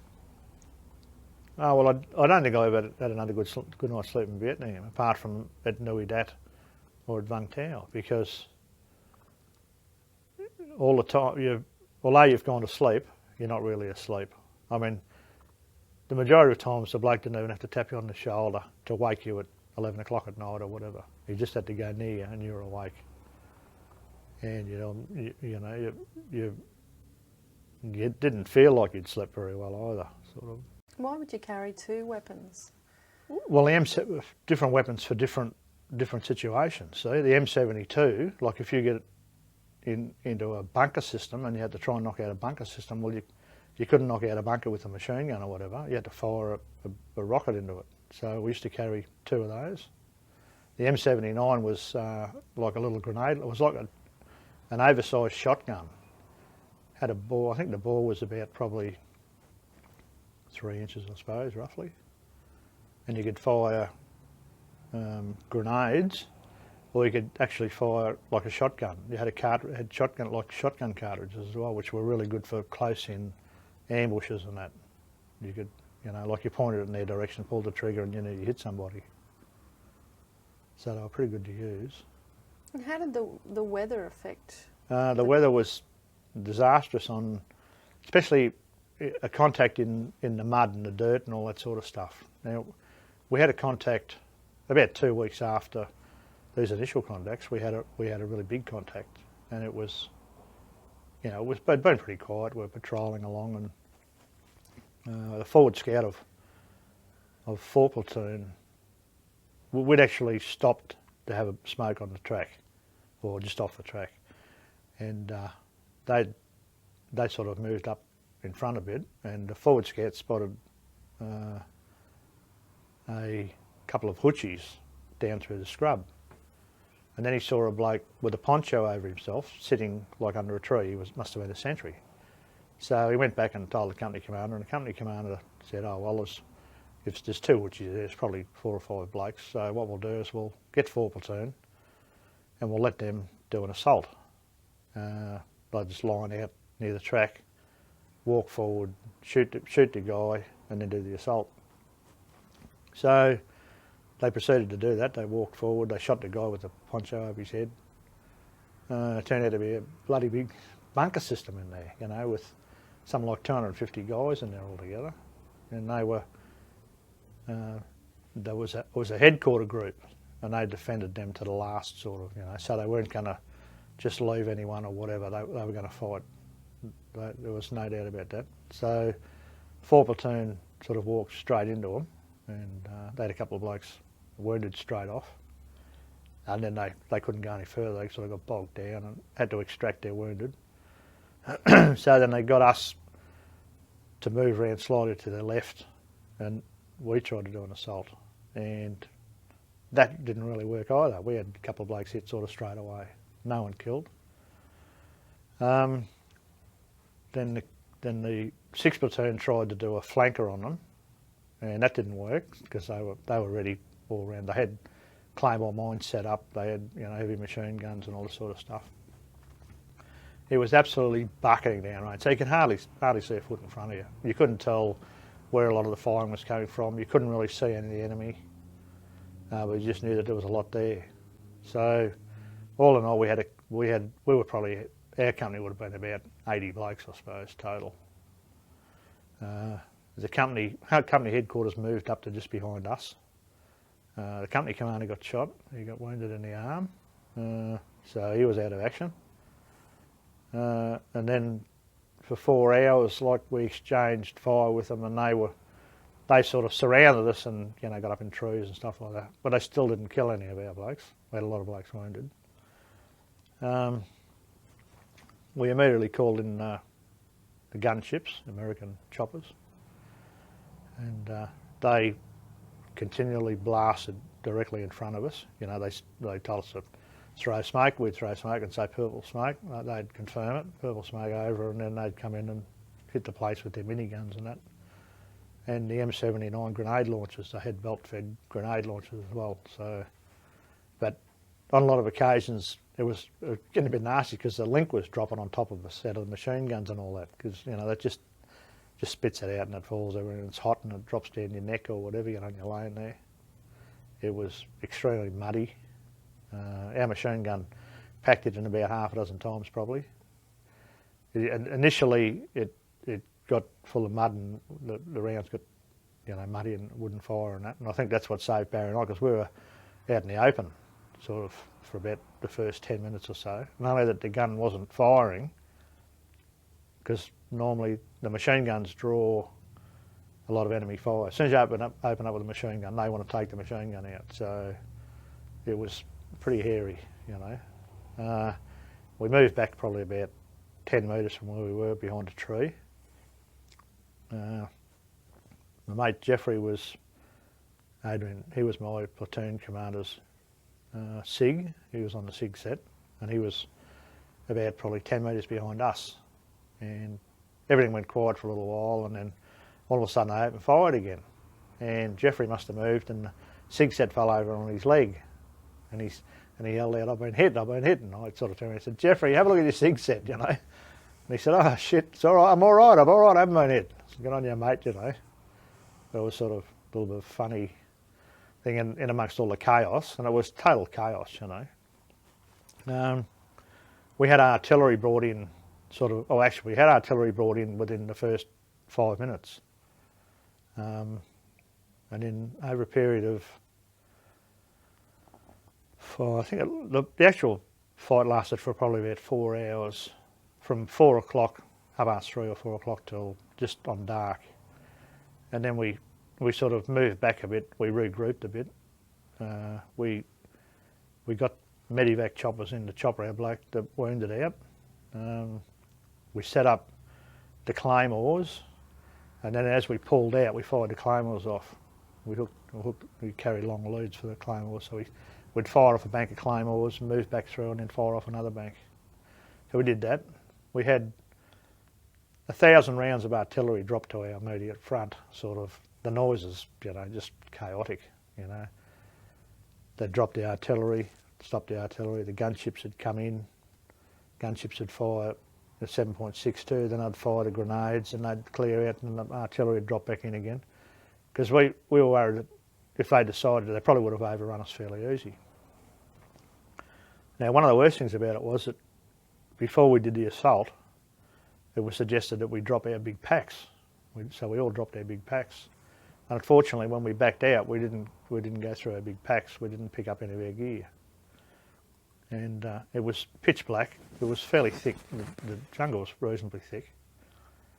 And nobody could see anybody else. You can imagine 80, down to about 70 guys or 65 guys by that stage, trying to find our way through the jungle. So some of the blokes had foot powder, you know, what foot powder. So we sprinkled that on each other's backs so we could sort of see where you were. And it took us, we'd never ever done like a night move before. And it probably took us, I suppose, 2 hours to go about 1 kilometre. That's all we would have done. Because the forward scout wasn't going to hurry because he didn't know what was in front of him. Every time he stopped, someone would run into him, and then someone would run into him. It was like a big concertina effect. And then he'd move, and the bloke in front would reach out, and there was no one there, so he'd panic and he'd move forward. And so there's this big, long, you know, caterpillar trying to move through the jungle. No idea where we were going. They were still firing RPGs. They didn't know where we were exactly, but they were still firing RPGs and that at us. And it was total scary. It really was. Yeah. And then we just settled down for the night. None of us slept a wink. We just lay there, watched to our immediate front, you know, and nothing happened during the night, which I was glad of. And then first thing in the morning, Adrian said to me, I want you to take a patrol and go to the left of the bunker system, take the section, go to the left of the bunker system. There was a creek. He said, there's a creek along there, and we believe there's a track runs across the creek. We don't engage the enemy, whatever you do, you know, just go and observe. So we moved up probably about 6 in the morning it would have been. Only there for about 5. We got pretty close to the track. We're only there for 5 minutes, and we heard enemy talking and that, heard enemy moving on the track. So I said to the boys, that's it, let's go, let's get out of here, stuff this, you know. I didn't know how many there were, but I knew there was a lot of them. So then we backed out and went back and told the platoon commander. So we went back in there would have been about 8 o'clock, I suppose. We did lined out to do an assault. Hopefully, you know, everything would turn out all right. Everyone was crapping themselves, I can tell you that right now. And we lost all their gear because they'd knocked off most of our packs. So we did an assault and went through the bunker system and no one there. There was, I think, 6 fresh graves and 6 old graves that have been there for, you know, up to probably 3 or 4 months. So we just secured the area, called on the engineers to blow it, you know, when we finished with it. We took whatever we could find out of there. But I I got volunteered to dig up bodies, dig up graves. Yeah. Jeffrey and I, Adrian said, look, you blokes dig these graves. I mean, it was funny because that day we had an ABC film crew with us, flew in that morning straight after the action. Yeah, so they were sort of doing a bit of filming, that wandering around, and Jeffrey and I proceeded to dig up all these bodies, and a couple of them were reasonably old, and they'd been wrapped in ground sheets, and they were the ones that we killed during the contact were fine. I didn't mind digging them up. They were just bodies, but these other ones, like we had to unwrap them and find out what was in there, and then you had to dig underneath it as well because they had a habit of burying stuff underneath the body to put weapons under there and stuff like that. So we pulled the bodies out and dug around just to see there was no weapons and that, and then opened up the ground sheets, and the bodies, a couple of them just sort of fell apart. I grabbed the bloke by the legs, or whatever the body was by the legs, and it just came away in my hands. And in the process of doing this, Jeffrey decides it's lunchtime. He decides that he's got to have a feed. So he pulls out a tin of baked beans, and he says, I want to share a tin of baked beans. I said, yeah, righto, buddy. So we sat out and ate a tin of baked beans, and then continued doing our work, wrapped them back up, threw them back in there. And to this day, I haven't eaten baked beans. They make me, just the sight of them, and smell dead bodies, really sickens me. In fact, I threw up on a plane one day going down to Brisbane. They had scrambled egg and baked beans, and I uncovered it and had a chunder. Couldn't handle it, As soon as I saw the baked beans, I could smell the bodies. Wasn't good. So we've got no baked beans in the house. We don't have baked beans. If we go for breakfast somewhere and someone eats baked beans at the table, I've got to get up and move. That's it, simple as that. Can't handle it. So what was most disturbing about the smell of, initially the smell of the dead bodies, but the number of bodies, like a dozen dead people there sort of was a bit of a shock, whether we'd killed them all or not, I mean, this was the first big contact. Why did you have to do that job? Why did we have to do it? Well, it's got to be done because you've got to see what happens. You see what looks like a grave there. They might bury, say, 6 people. They might have 7 graves there. The other one's full of weapons, food, whatever. It could be anything in there, So they've got to be dug up to identify what's in there, whether they're and whether they're old bodies, new bodies, how long. I mean, the old one could have been full of Bangalore torpedoes or whatever, RP7s or grenade launchers or anything, because they were cunning like that. They'd use whatever means possible to, camouflage, whatever that to camouflage, and they'd use bodies or whatever. Did you feel sick at the time? No, probably I didn't really feel sick. I wasn't feeling real good, but I wasn't feeling sick. I wasn't feeling sick enough to vomit or anything. It stunk, but I mean, I jackarooed for 3 years and smelled, I worked with foot rot sheep, and there's nothing worse they're even worse than human bodies, I think, so it probably didn't worry me that much, as far as, making me crook. But it was fairly unpleasant. It wasn't anything that I'd ever planned to do while I was in Vietnam, it wasn't part of the deal. My job was to go around and shoot people or whatever, not dig up bodies or whatever. But did you blokes talk much while you were doing that job? Oh yeah. We chatted as though it was just a normal job. To me, there was nothing. Although I'd never dug up dead bodies before, there was nothing out of the ordinary because I suppose I expected to see dead bodies, but I never really expected to be digging them up or whatever. But I was inquisitive too because, I knew that there was a reason for digging them up. I wanted to see, how many blokes we'd killed, what was in the other ones, whether there was stuff in there, It must have been stifling work to do in the because that was underground, was it? You were doing that? No, they were just in graves, Okay. They were just in graves outside. Yeah, they weren't actually in bunkers or whatever. They were just buried outside. Can you describe that system of underground? The bunker system. Well, it consisted of probably about. There would have been, I suppose, a dozen big bunker systems, and each bunker's probably about 3 metres by 4 metres across, probably about 5 foot deep, 4'6" deep, 5 foot deep, with a slightly raised roof made of logs and dirt and all that. Pretty. If you dropped an artillery round on it, you'd have to have a direct hit on it to actually do any damage. If an artillery round landed 5 foot from it, wouldn't hurt it. Anyone that was in there was reasonably safe unless they got a direct hit. They had fighting slits in the front of it so they could see straight in front. They had a very canny knack of clearing vegetation at probably up to knee high. Anything from their slit trench or from where they were firing from along their line of fire was cleared, but only to about knee high. So if you were walking along there, they could see you, but they wouldn't necessarily open fire. Even if they did open fire and you hit the ground, they could still see you. Whereas you couldn't necessarily see them because you didn't know where they were, you know. So really, it's not as if they didn't clear a full fire lane like I would have figured that they would have done. Somewhere they could see someone standing. And the reason they did that is because you'd spot it a lot easier walking along. See, because they cleared it low, you wouldn't notice it. So they were very clever. They were extremely cunning.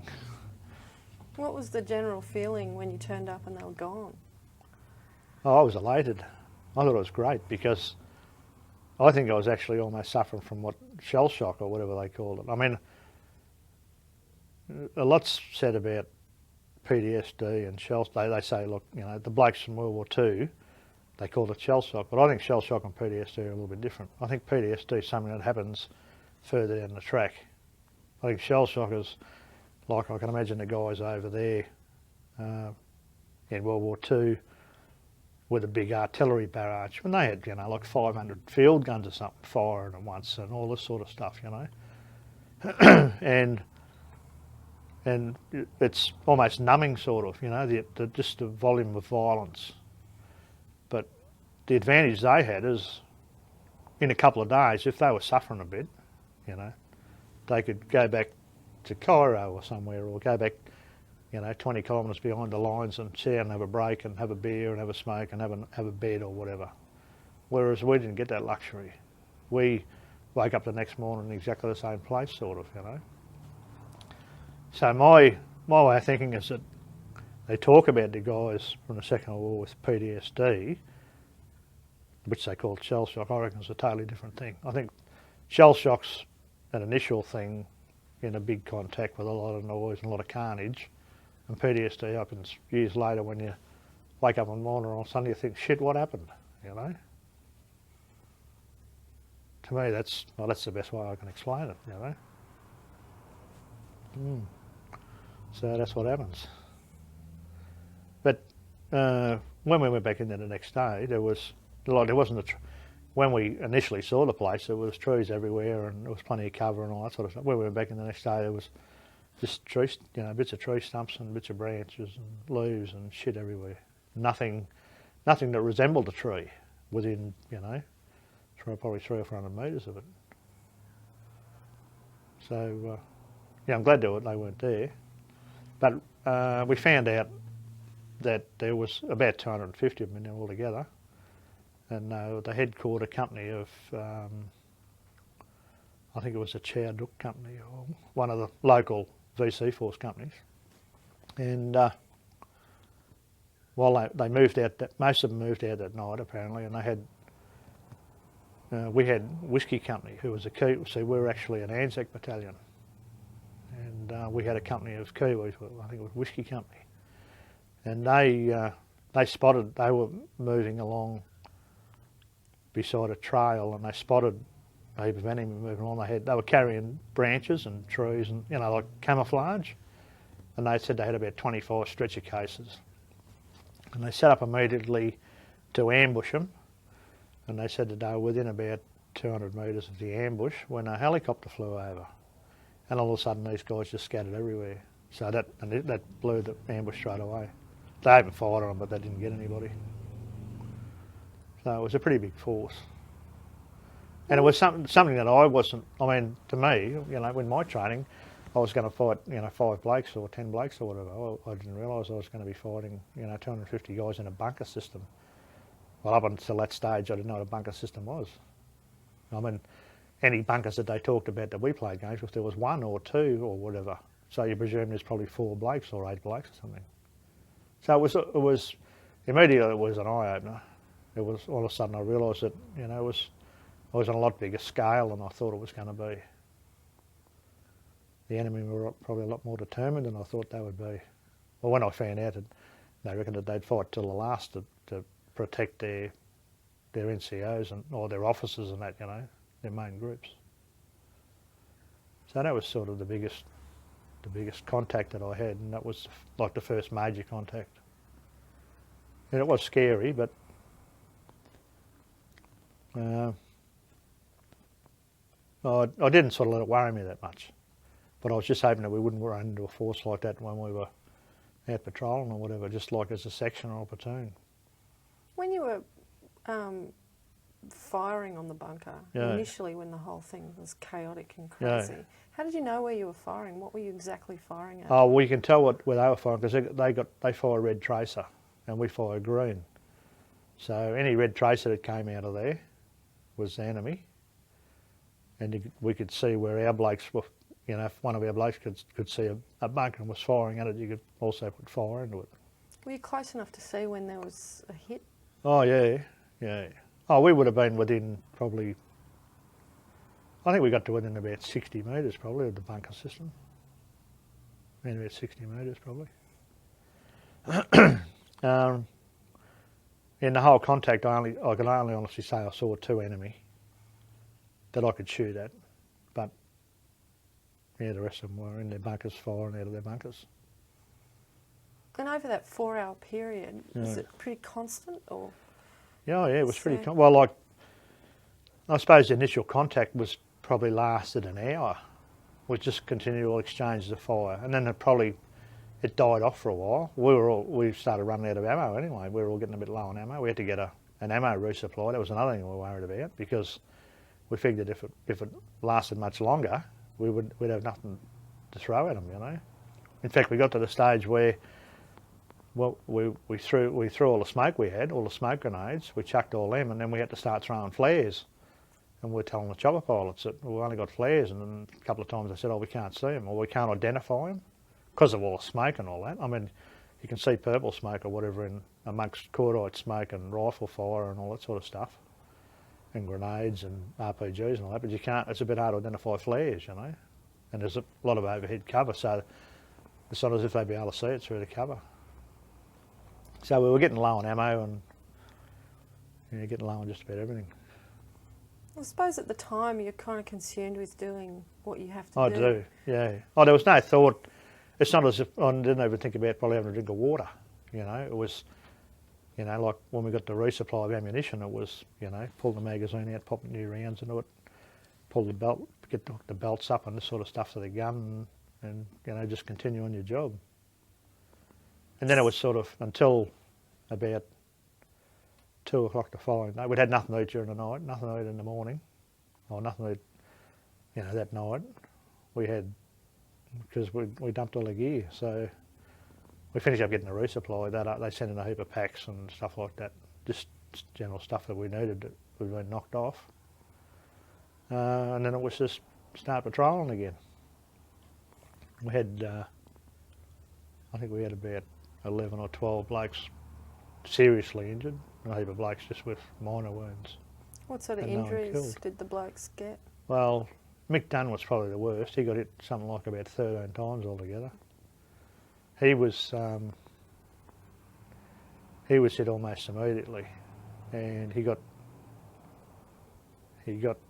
shot down through the left side. He got about 4 or 5 rounds through his left side, and he hit the ground. And he was there for about 15 minutes, I suppose, and he was yelling out for a medic. And Mick Hart finished up going. He was our medic. He finished up running down to grab him, and he picked him up. And as soon as he picked him up, they opened fire on the 2 of them, and they didn't hit Mick Hart, but they hit Mick Dunn again. They hit him 3 times through the shoulder blade. 2 above the shoulder blade, one went underneath the shoulder blade. So my cart dropped him, then lay down beside him for a while, and then he picked him up again and I opened fire on him again and he got hit 3 times in the head or something. But he still wasn't dead at the stage. Well, he didn't die. He was lucky because his father was actually a surgeon, Collins Street specialist in Melbourne. And they flew him over to Vietnam to work on his kid. So he had the best attention. He was a lucky boy. I saw him about 5 years after Vietnam. He still wears, he's got 2 or 3 of the rounds that, oh, sorry about that. It's all right. Yeah. He got 2 or 3 of the rounds hanging around his neck that they dug out of him, you know. But he was just lucky that he didn't get hit in the vital organ, you know. But he was really badly chopped up, you know. Now, some of them were, you know, were lucky to survive it. What could you hear from the injured in that situation? Oh, most of them were fairly quiet, you know. They didn't really make that much noise. I mean, the blokes, like, you know, the OC got shot through the wrist. Well, he didn't say anything. One of the blokes got shot through the knee. They didn't, it's not as if they were yelling out and all that sort of stuff. Blokes that were really serious injuries were moaning a bit, you know. But they were pretty good. It was pretty hairy. It was sort of, you know, in all the training that I did, it didn't prepare me for that. I mean, the first 2 contacts had prepared me for that because that's what I expected, you know, someone walking up a track, you know, a little ambush or something. But I didn't I'd read about Long Tan, you know, 100 guys or something fighting, you know, a couple of thousand or whatever, and the big battle and all that sort of stuff. But I knew that wasn't the norm because it hadn't happened, it only happened once, and apparently we gave them such a flog and they weren't really, you know, too keen to take on the Australians again. So I wasn't really prepared for a big bunker system like that. And there was a lot of them there. There was a lot of big bunker systems like that. So we found out over the coming months. When you look back at that now, what's the most distinctive memory about it for you? I think just the noise, generally the noise and the smell of it, the smell of the powder from the rifle fire and the noise of the artillery and the gunships. Like, it was total chaos. It's sort of hard to explain. It's like sort of going down the Strand and, you know, listen to fireworks and then turning the volume up 10 times as much and having it and moving it right in next to you, you know. I mean, the fireworks are pretty, you know, you can hear the fireworks pretty loud. Well, for 3 days I couldn't hear anything. All I could hear was this ringing in my ears. Couldn't hear a thing. I suppose you're right up next to the machine gun stand as well. Well, I fired, you know, about 200 rounds out of my SLR for a start. And that one of those rounds is enough to make you deaf. So I fired 200 rounds out of that. Line next to the machine gun, have an artillery drop to immediate front. You know, I mean, we walked in as close as we could because we had no choice but to keep them pinned down in case they decided to assault us. Because I knew that, so the VC, what they used to do is they used to call hanging onto your belt. In other words, because of our artillery, they knew that they couldn't assault us unless they got in really close initially or in a hurry before the artillery fell. So they rushed immediately. And I think the only thing that saved us in this contact was that it was pouring with rain, the visibility was really bad, and the volume of fire that we put out, I think they figured there was one hell of a lot of blokes there, you know. Well, I mean, 80 blokes, there probably was a lot of us there, but they would have had absolutely no idea. But the volume they still of fire, outnumbered you. Oh, they still well and truly outnumbered us, yeah. But we weren't to know that. And I mean, you know, at that stage I figured there might have been, you know, probably 50 blokes there or something. I really had no idea, but I probably figured about 50 blokes. But there was something like 250 there or whatever. So it was a fair swag. In the shell shock state, did you kind of think, get me the hell out of here? I mean, well, I was very pleased to lay down that night because the artillery stopped at about, I think they stopped the artillery at about 11 o'clock that night. They just kept bombarding and bombarding. And they walked the artillery towards us a bit more as well, just to make sure that they wouldn't go after us. So, yeah, I laid there sort of during the night thinking, oh, you know, I hope sort of nothing becomes of this. The next morning, when I got up, I actually felt relieved that it was over. And although they said we were going back in, I felt a bit more confident because I figured, well, after seeing what we'd done, I figured that, you know, anyone that went through that would have to ring in his ears. He wouldn't be able to see or hear too well. The amount of artillery, 1,000 rounds of artillery is one hell of a lot of big shells, you know. Yeah, so I wouldn't say I was scared. I was apprehensive about going back in,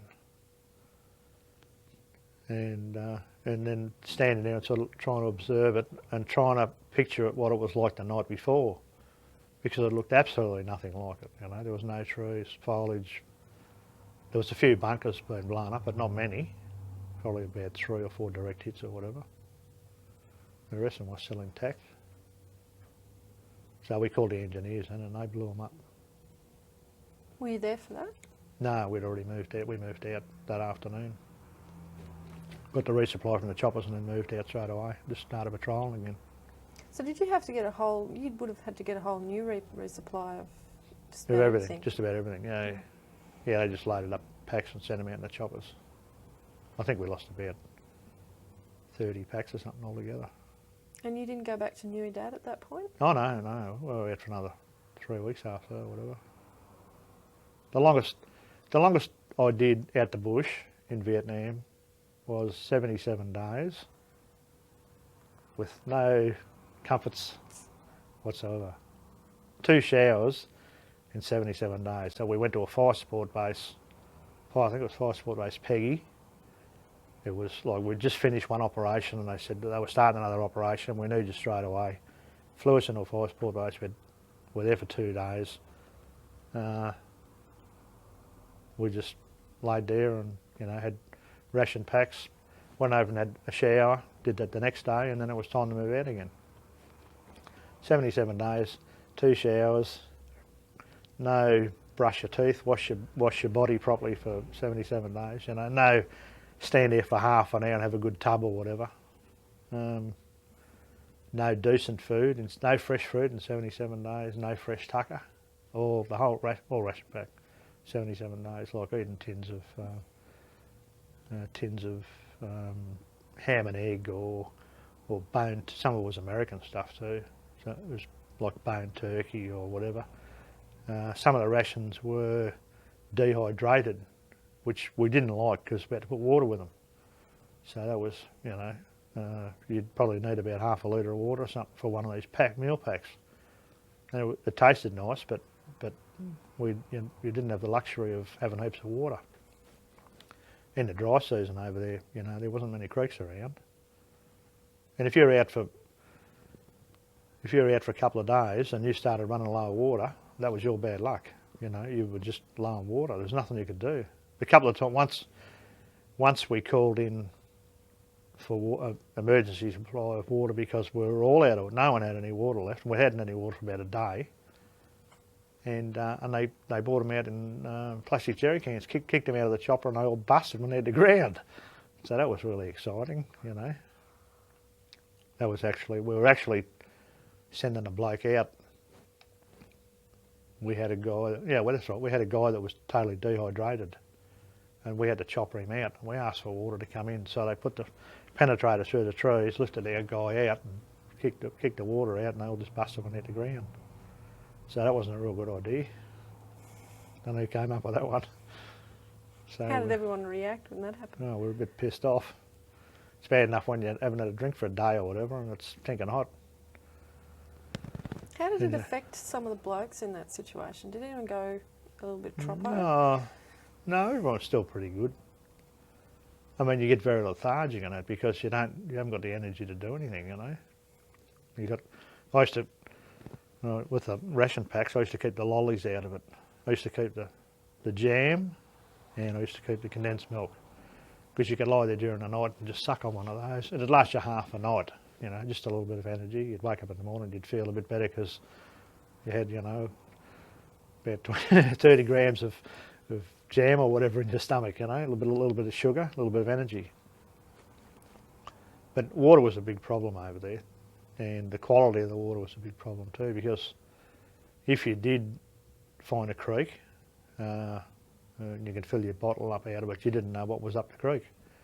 Could have been bodies in it or whatever, you know. Well, you knew there was bodies in some of them, you know. We had sterilisation tablets that we used to put in the water. We used to always put in an extra one just to make sure. We actually picked up some water one night. There was like a swamp right behind us and we had no water, so we just filled up out of that. And I put about 4 tablets in it. And the next morning I wouldn't even shave with it, it was that bad. It was just green, you know. It was putrid. I just tipped it out.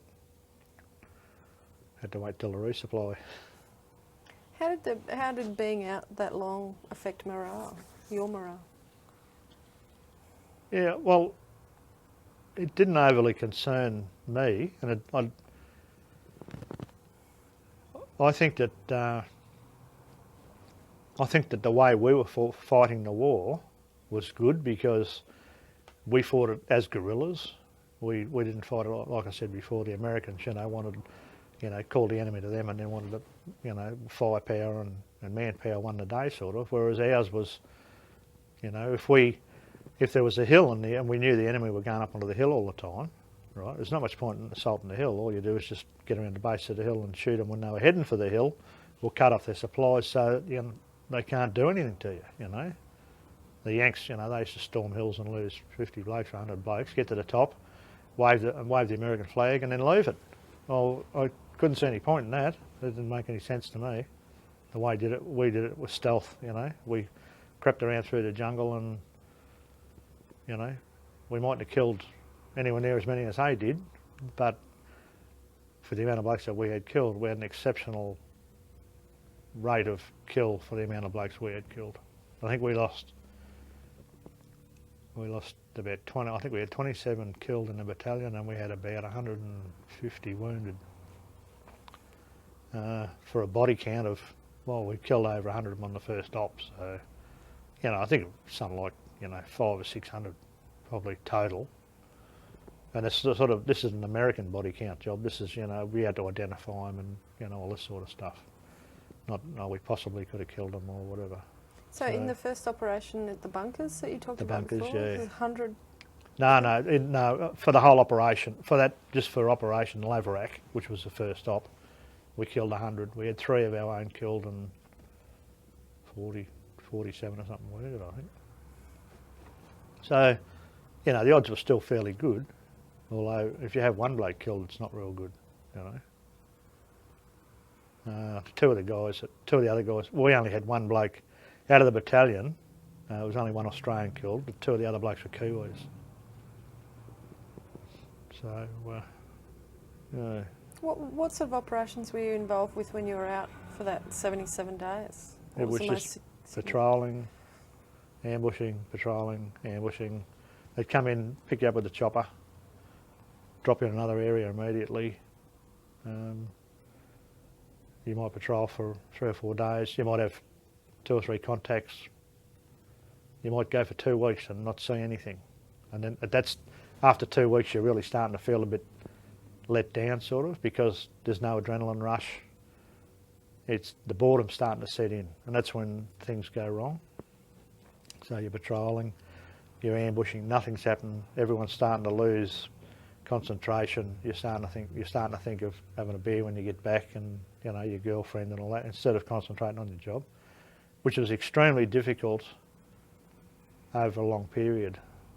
Like, you know, it was fine if you hadn't sprung an ambush every 3 or 4 days or something, or 5 days, that'd be fine. You know, the adrenaline's there, it keeps you alert, you keep saying to yourself, you know, I've got to be on the ball. All of a sudden everyone goes quiet for 2 weeks or 3 weeks. You walk along and nothing's happening. And you know other people are having contacts because you can hear them, you know, 3 or 4 k's off or whatever. Or you know, there's that many radio signals going backwards and forwards. You know which companies in your battalion are in contact because you all got numbers, you know. So you know who's who. And you're thinking, oh, A companies, you know, they've had a heap of contacts in the last week and we've been walking around doing nothing. And it's really starting to cheese me off, you know, because I'm getting bored.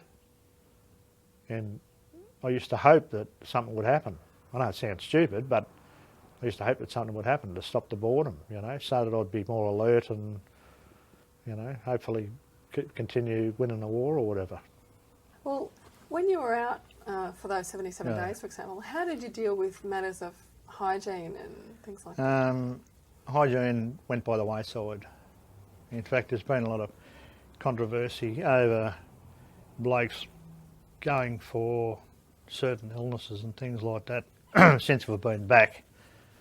Guys that have had skin rashes and stuff, and an example is a friend of mine had been to the doctor. He continually gets this rash all the time, and the department sent him to a doctor, and unfortunately this doctor happened to be Vietnamese too. He was in Melbourne, and the doctor said to him, why do you think that this skin rash, why do you put this down to Vietnam? And he said, well, our personal hygiene was non-existent, and this doctor said, well, you could have had a shower. Why didn't you have a shower every day? I mean, things like that. It just don't make sense.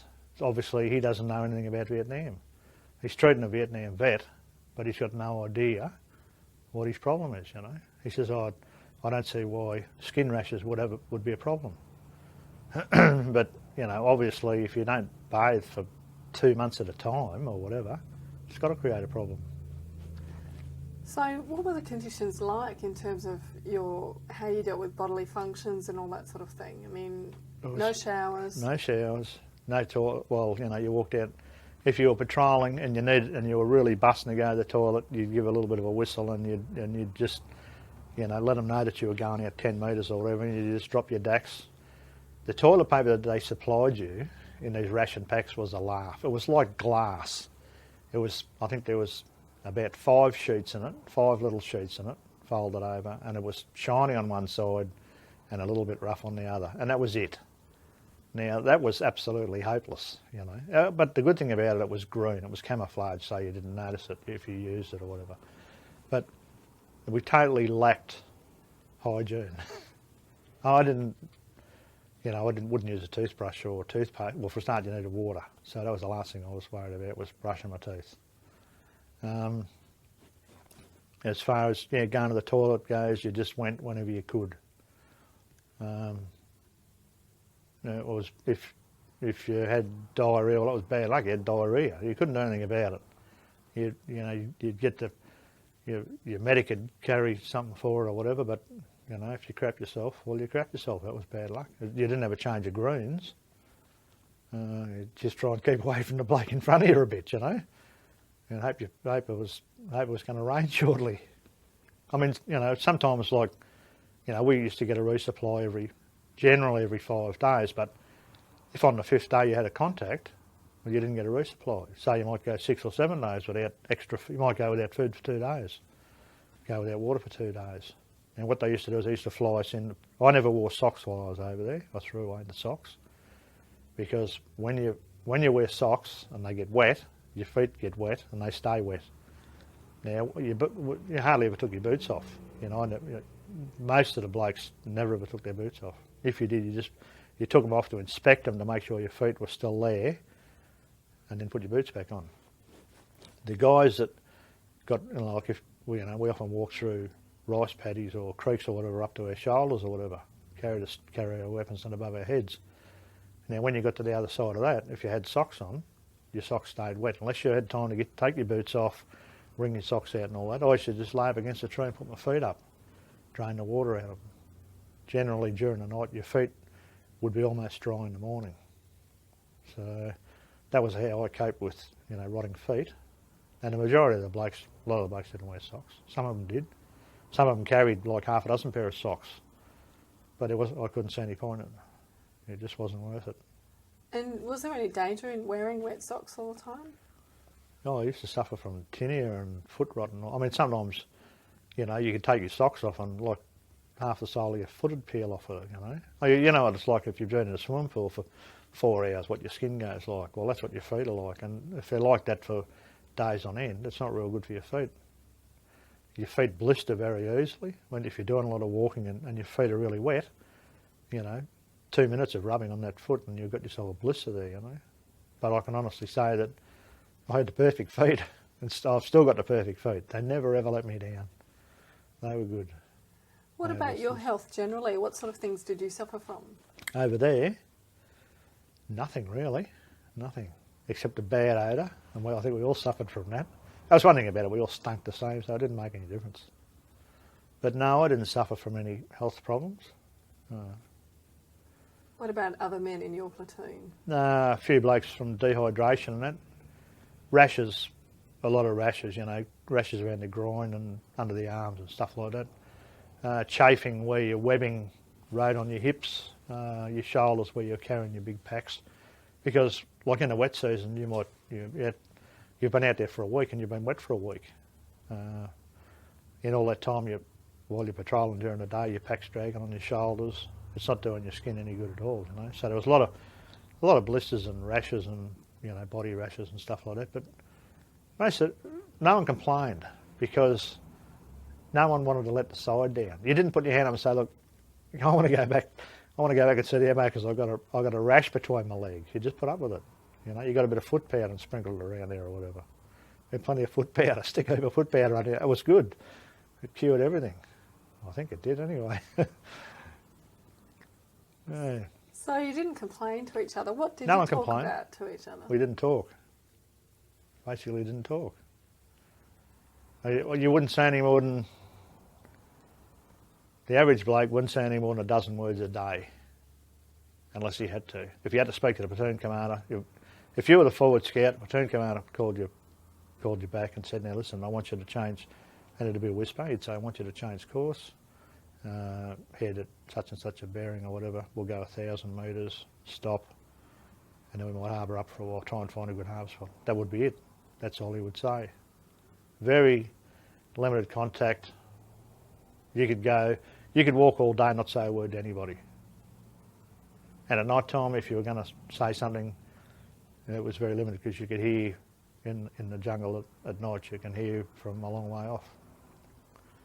We smoked during the day, you know, like we stopped and had a smoke. At night time, it was almost a death sentence to smoke. Someone was just as liable to shoot you. If they saw you smoking, if you're one of your blokes, or if one of their blokes saw you smoking, well, you're definitely dead. If one of our blokes saw you smoking, they'd be very irate because it meant that you were giving away your position. So my bush hat had a hole burnt through the top of it, and I used to turn my bush hat upside down. I used to smoke in the bush hat. The cigarette was in the bush hat. That's how we smoked. Generally, the smokers smoked like that during the night. And it was rollies mainly because you couldn't carry enough packets to see you for a week or 2 weeks or whatever. So you carried tobacco with you and hope it'd keep dry enough to be able to have a smoke. Oh, so I just want to stop there for a second. Sorry. Yep. No change one. Okay. So, how would you describe the level of tension?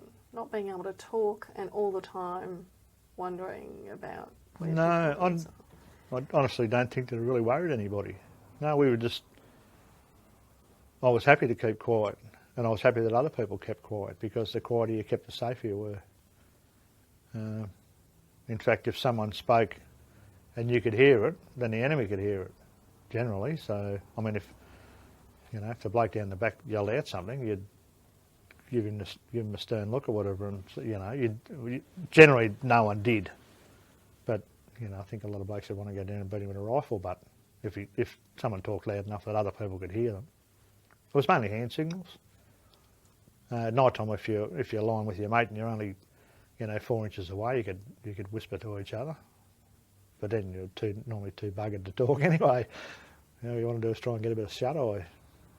How did you maintain your sort of faculties, if you like, to be alert when you were so lacking for food and sleep? I look back on it and think now, how did I do all that time with so little? I mean, Maureen and I go and do the shopping. We do a week's shopping, and the two of us have got to do 3 trips to the car to bring it up. Yet I carried that around in my pack. What I needed for 5 days around in my pack. That included the water and everything, I mean, you can imagine everything that you use generally from day-to-day living, and we did it on a shoestring virtually. We did it, we did it tough. What did you personally carry for sleeping? Just a piece of silk. We were issued with like a very thin, a small blanket. It was about, say, 5 foot by 4 foot it would probably be. It's a very light woolen blanket with an outer silk sleeping bag that it clips into.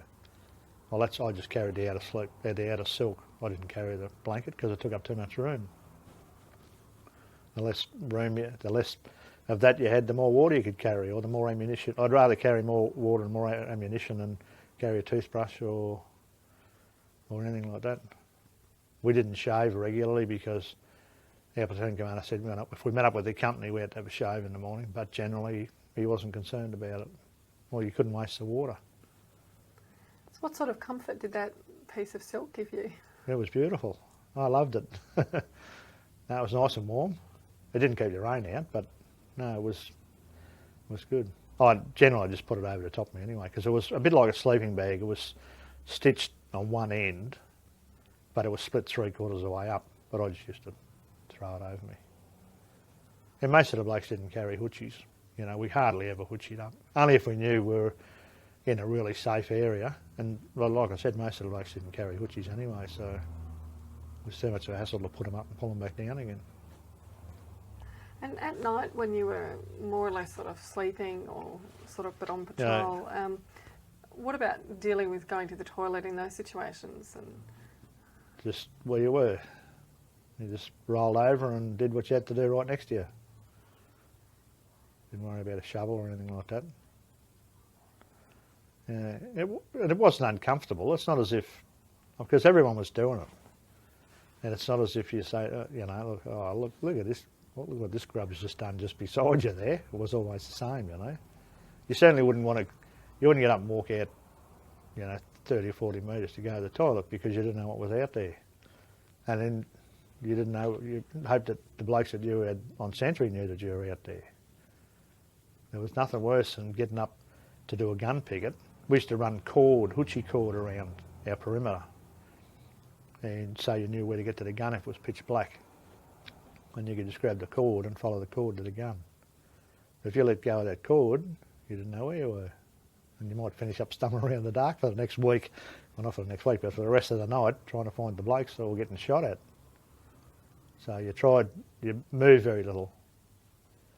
In fact, a lot of our pickets weren't always done on the machine gun. Some of them were just done where you were lying, sort of, save you get up and save you moving.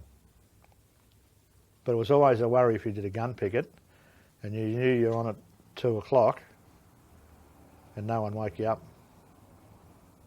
You know, you wake up at sort of, and you look at watch and you think, shit, it's 3 o'clock in the morning and no one's woken me. Why haven't they woken me? Where's our sentries? Where's our pickets? So then some explaining to do in the morning. What happened? I just decided that I didn't feel like I wasn't tired, so I just laid there, and you hope that was the excuse and not I was asleep or whatever. So you don't have to try and trace back and find out who let the side down in the first place. Because I mean, if the bloke at 9 o'clock didn't wake up the next guy, then you go all night without a picket. And that time they could have walked straight through the place. did that happen? No, it didn't. Well, it did a couple of times, but sort of late, 4 or 5 o'clock in the morning. So none of them ever went all night. And the people that did it got reamed out. They were told in no uncertain terms to get their act into gear. We had a couple of guys in the section that I wouldn't say that you could really rely on totally, because they weren't really soldiers, they were bank johnnies or whatever. Some of the blokes you just wouldn't use them, It's not that I didn't trust them, just that you thought that they weren't capable of doing the job, What was it about them or what they did that made you think that, though? Oh, just their actions. That accidentally set off a claymore. We were actually setting up an ambush, and he got tangled up in the bamboo and connected his lead to the claymore to take it back, which is you connected it to claymore, but you don't put the detonator on until you get back to where you're going to lay. He's put his detonator on, he's going back, and he's got caught up, and he's thrown it on the ground, and the safety bar was broken on it, so it just went off set the claymore off. Everybody was out front setting up claymore. Lucky no one was right behind it or actually in front of it. Next minute there's an almighty explosion, there's crap flying everywhere. Everyone's in a total panic. Oh, we've been sprung. Someone's just fired an RPG at us, we presumed. It wasn't, it was Mick. He was an Asho. Mick was, we put him out on sentry one day and he was out there for about 10 minutes and the next minute we hear these shots and Mick's running back in and firing over his shoulder. And I said to Mick, I said, what happened? He said, oh, there was a couple of nogs coming up the track. And I said, did you shoot him? And he said, I fired, I said, I'm not, because he'd just been done for this claymore job, you know, lost 2 weeks loss of pay and that. And he said, I'm not getting paid to kill anybody. So he just fired over their heads. But that was what Mick was like. He was a real wag, you know. But I mean, you know, I could have shot him. I'm not getting paid to kill anybody. But I laughed. I got to admit I had to laugh because it sounded funny at the time, the way he came out with it. What do you mean by wag? Oh, he was always funning around, you know. He was a general stuff-up. Everything he touched sort of, he stuffed up. We had a few, we had like Graham Taylor, who I hadn't seen until 12 months ago. And he rang me up and said, I'm in town. And I said, I'll come over to the barbecue. And he came over and he said, oh, I didn't know what sort of a welcome I'd get. And I said, why? And he said, well, he said, you know I was a shit-house soldier. And I said, yeah, but it wasn't your fault. And I said, you're a national serviceman. I didn't expect you to be, you know, a super soldier or whatever, just so long as you tried to do your best. You know, I mean, he finished up getting shot because he was standing in the middle of the track and one of our blokes yelled out, don't stand there, you'll all get shot. And all of a sudden one of the 6th platoon blokes shot him. One of our own guys shot him. We were harboured up and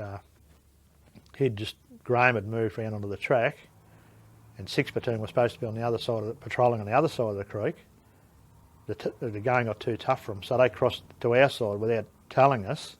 We stopped and they walked into us. Our blokes realised that it was 6th platoon, didn't open fire, but 6th platoon opened on Graham and shot him through the leg. I hit 2 of them. One bloke got shot in the shoulder, the other bloke got shot in the knee. So, you know, that's rules of engagement cause that, not obeying rules of engagement. Identify your target. Make sure you know it's your enemy and not your friend. So these sort of things happen in war. I mean, it's inevitable that people are going to get killed and wounded by friendly fire because there's always someone in the heat of the moment that's going to squeeze the trigger at the wrong time, think he saw someone or whatever. On my last stop,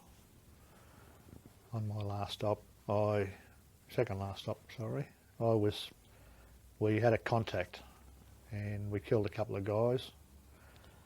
We did a sweep and then we followed this track for about, I suppose, 1 kilometre, 2 kilometres.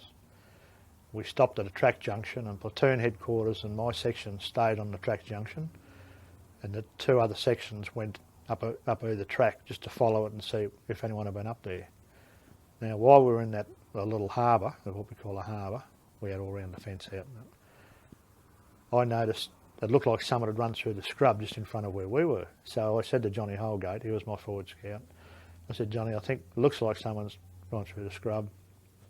I'll go back and see Adrian. So I walked over to Adrian and said, yeah, I said, I'm going to do a recce out there. And he said, yeah, no worries. So I gave a whistle and it was that's a signal for a recce, you know, enemy out across there. Everyone, you know, sort of seemed to be okay with it.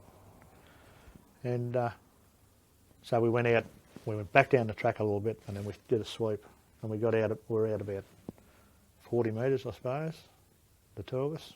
And the next minute a shot was fired, but it didn't come from that direction, it came from where the platoon was. But unfortunately, there was enemy had run through there and they were laying low, fired on us, thinking that we were enemy. These guys opened fire on us because they thought we'd spotted them. So with these guys, lucky he only fired 1 shot, and he reckons it was an aimed shot at one of us. Because when I got back in, I was fuming. I was absolutely rapeable because I knew the first shot came from the platoon. I was running backwards, nearly shot myself in the foot because I fell over as I was firing at these other guys that were shooting at us. And when I got back in, I said, who was the dickhead that fired the first shot? And Neil Lindsay said, it was me. I saw 2 enemy out there. And I said, you got the message Johnny Holgate and I were going out. And he said, they were enemy. I could tell, you know. I mean, our greens look black anyway. You know, we've been out to scrub for months or weeks or whatever. Perspiration. We looked right. And not only that too, we didn't have we'd actually dropped our webbing, that was the first time I'd ever done that. I'd never ever gone outside without my webbing, because that's where you got to carry your basic pouches and that, your spare ammo and that. And I'd dropped everything. And that's probably one of the reasons why we might have looked like enemy, because we had no basic pouches on. But anyway, he fired one aim shot, so Johnny and one of us was extremely lucky. He couldn't have hit the 2 of us, but I don't know how he missed us. About 40 metres away. And that was, I think, my second last stop.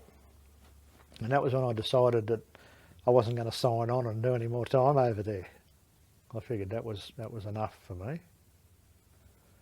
That particular incident, I decided it was time. You know, I was taking too much of a risk signing on and doing another 3 months or whatever it was. So I was prepared to go home. Up until then, had you thought that you would do another 3 months? I was actually thinking about it. Yeah,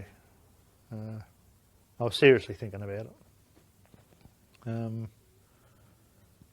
There was another incident I had with another NCO, which my section commander, and it was after the first operation, and I was sitting in my tent I was writing a letter to Maureen. It's about 10 to 10 or something, and this guy had a few beers. He was orderly corporal, and he walked into the tent and he said, I want you to turn the light out. And I said, I've got 10 minutes to finish writing the letter. I'll turn the light out. And he said, I want you to turn it out now. And I said, mate, I'm not turning it out. That's all there is to it, you know. And he said, I'm sick of your attitude and this crap. You know, you're always undermining my authority and all that. This was just after the first stop. And so he invited me outside the tent for a punch-up. I thought, well, this is going to be exciting, because, you know, I said, oh, righto, if you want to. So I walked outside with him. And I said to him, you want to make it a good one? But even at that stage, I'd made up my mind I wasn't going to throw a punch, because he was my section commander. And I figured, well, if he threw punches, that's fine.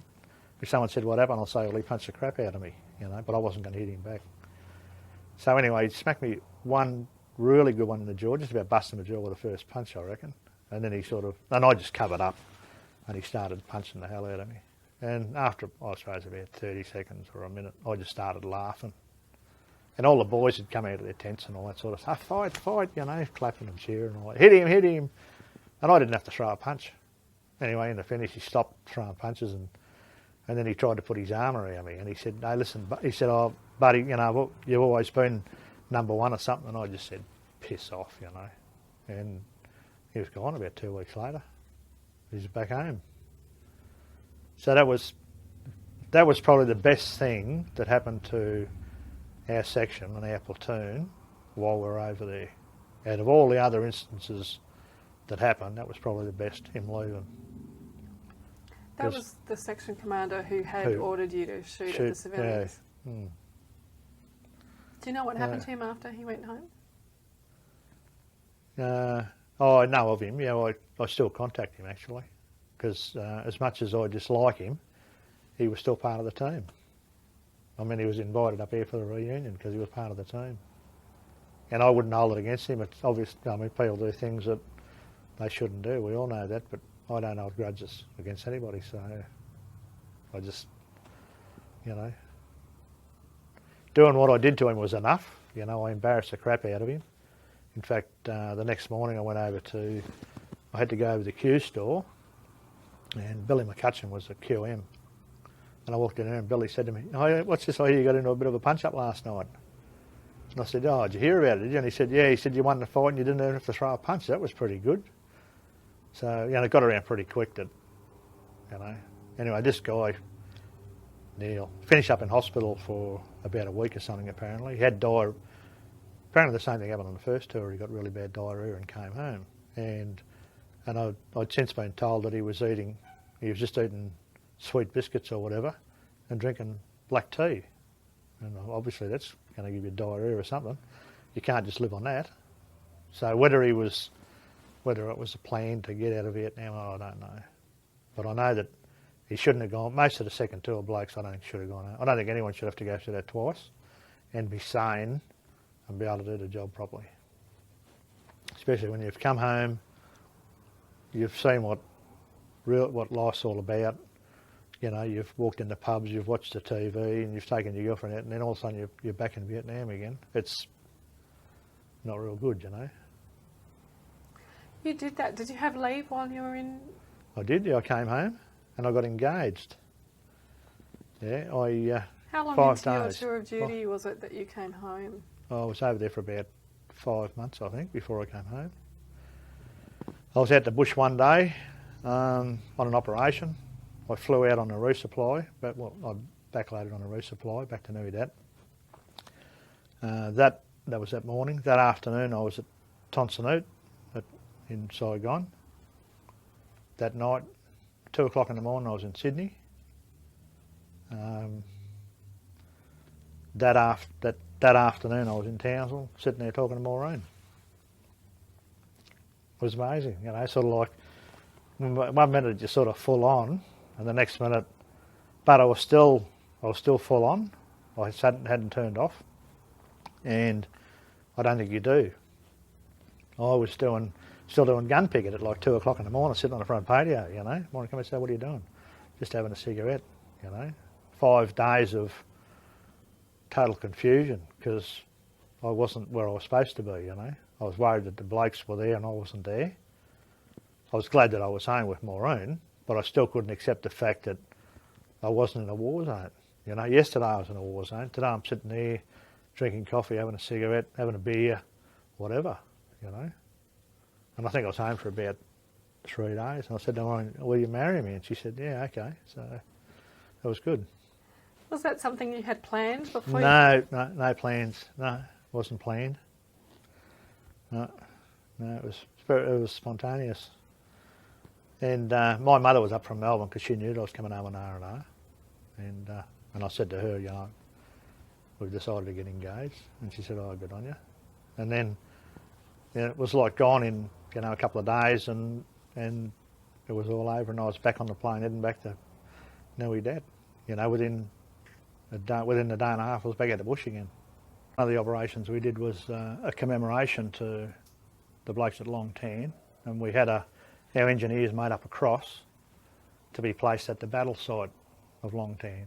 Unfortunately, I wasn't at the exact spot, but we were in a protection group.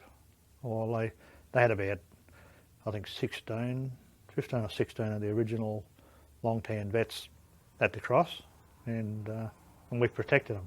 And they had a nice little church service, and you know the chopper flew the cross in, lowered it in, and then the engineers set it. But unfortunately, it was stolen. You know, a few years later, sort of, by some Vietnamese. I think that they know where it is, though. I think it's been kept somewhere over there. But that was one of the ops I did. I did. Did you talk to any of the blokes from? No, I didn't get to meet any of them. No. And then we did an operation into a place called the Nui Towers, and no one had been in there for about 5 or 6 years. The last time the Americans had a go, they got a bit of a beating and they didn't go back. So I wasn't really looking forward to that one because I knew it was going to be pretty tough, and it was very mountainous, a lot of caves, and I reckon there's going to be a lot of bunker systems in it. Anyway, we headed off in APCs, and they must have known we were coming because they were blowing up the bridges before we were even getting to the bridges, you know.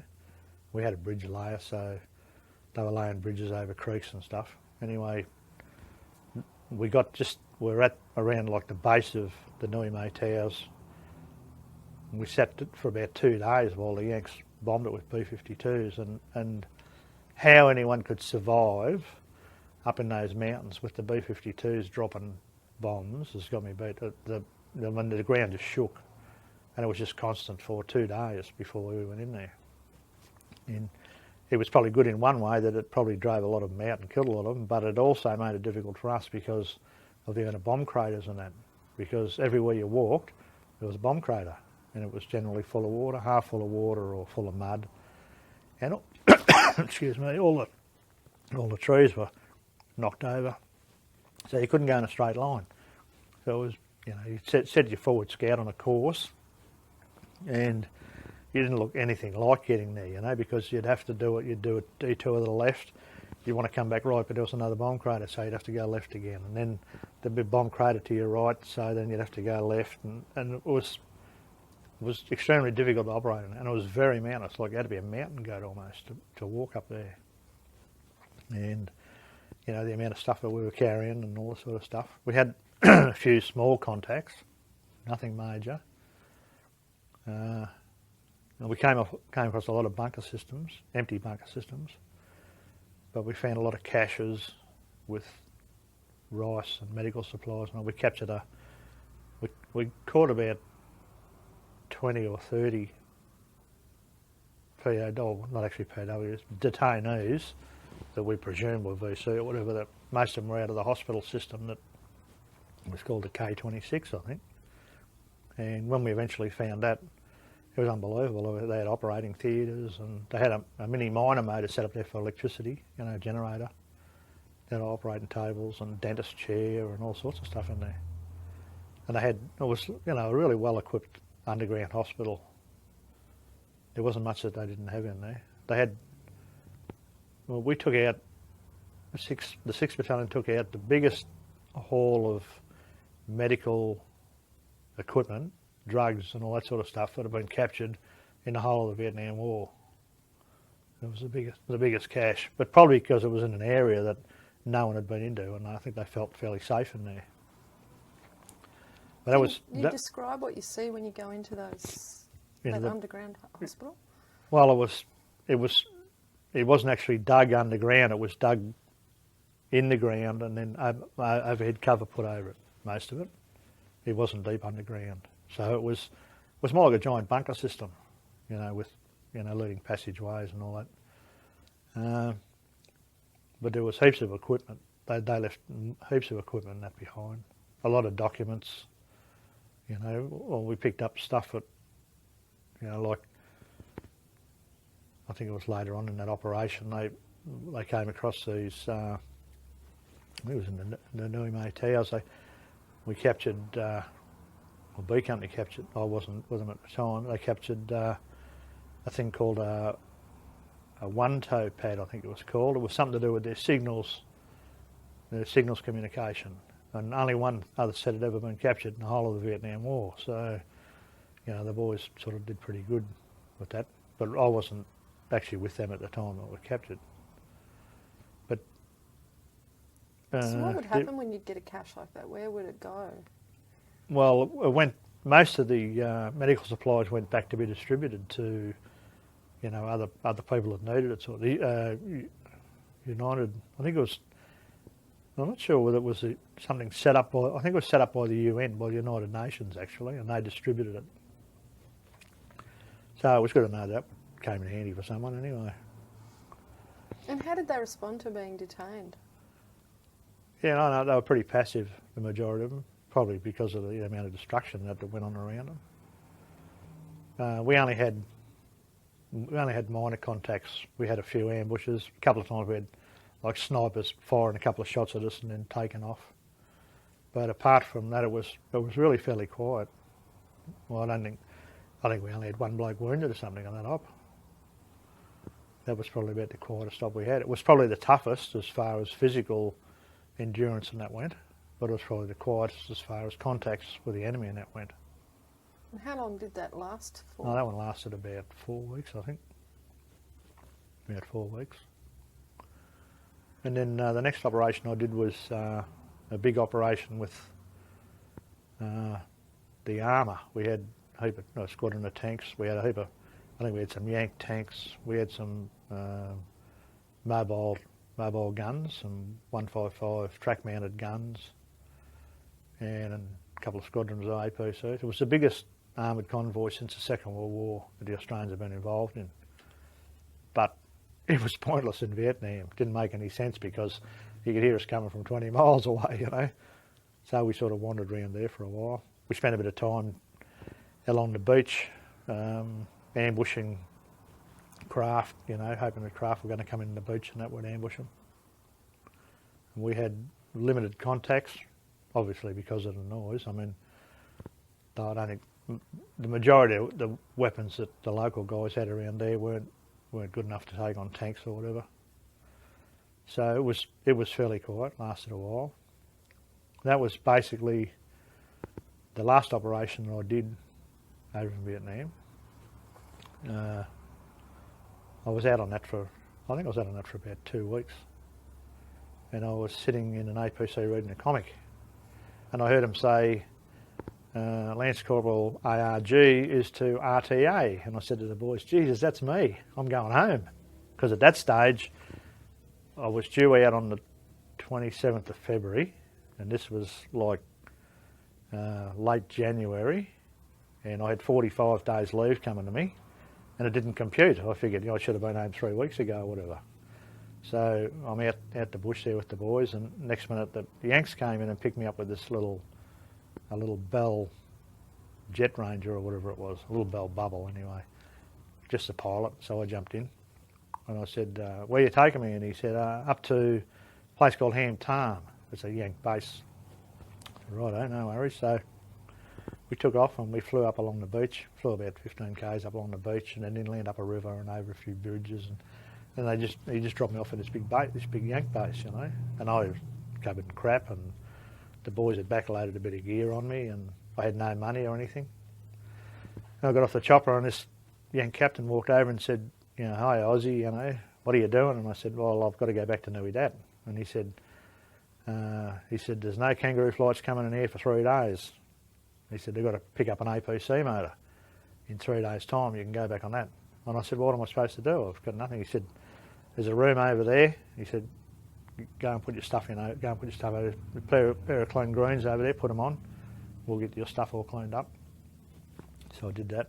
Within about half an hour, my gear was back all nice and clean and that, you know. And then he came over and said, if you want a meal, the mess is over that way. And I said, I haven't got any money. And he said, oh, you won't need money. He said, just go to the boozer, introduce yourself. So I walked into the boozer and said, oh, fellas, there you go, and that. And that was it for full on for 3 days, just drinking with the Yanks and going to the movies and drinking with the Yanks and going to the movies. Well, they really looked after me. I had a ball, you know, they fed me well. Couldn't have wished for better blokes, you know. And then jumped on the chopper. Jumped on a caribou, and went back to Nui Dat.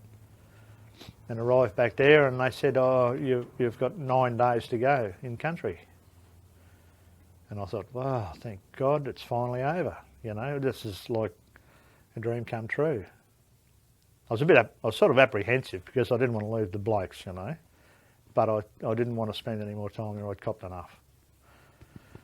So I accepted the fact that I was coming home in 9 days, and I thought, well, you know, no more outside the wire. Well, that didn't work out because they decided that, well, I think I had about 5 days to go. They said, oh, we need you to take out a patrol, tail patrol, overnight tail patrol, and you're going to do ambushing about 3 kilometres from the Long Tan Church, which is a long way away from Nui Dat, and I had 5 days to go, and I wasn't real impressed. So I went back, and the majority of the blokes that I took out were what we call pogues, you know, like they were cooks and stuff like that.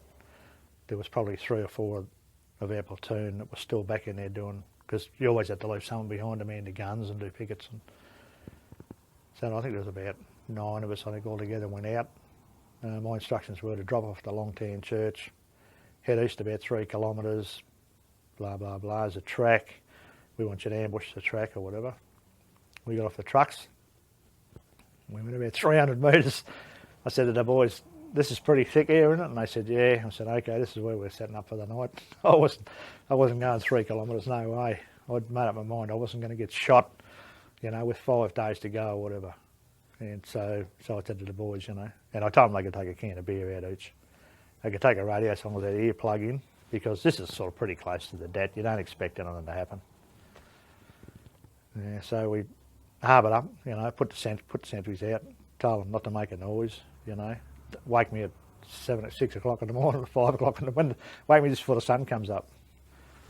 And about 2 o'clock they wake me up and They said, hey, what's our good reference? And I said, well, what do you want to know our good reference for? And they said, oh, we've just had a call over the radio that there's a heap of enemy in the area of the Long Tan Church, and they're going to start dropping a heap of artillery. They're going to start firing artillery. And I said, what was the good reference? They said, and they told me the good reference, and I had a look at the map, and I said, well, it's pretty close to where we are. I said, I hope there's not a big heap of enemy in the area, and I hope they don't start bloody shelling it. And they said, well, what do you reckon we should do? Well, Kenny said to me, what do you reckon we should do? And I said, well, we could make a break for the Long Tan Church because it's never ever been flattened. It's had a few bullet holes in it, but it's never ever been flattened. But I said, what happens if the enemy are in there? We're going to look pretty stupid running in there for cover and finding it's full of enemy. And they said, well, you better bloody make a decision. You got us into this mess, you better get us out of it. And they were getting pretty serious, you know. And I thought, oh, shit. And then one of them started laughing.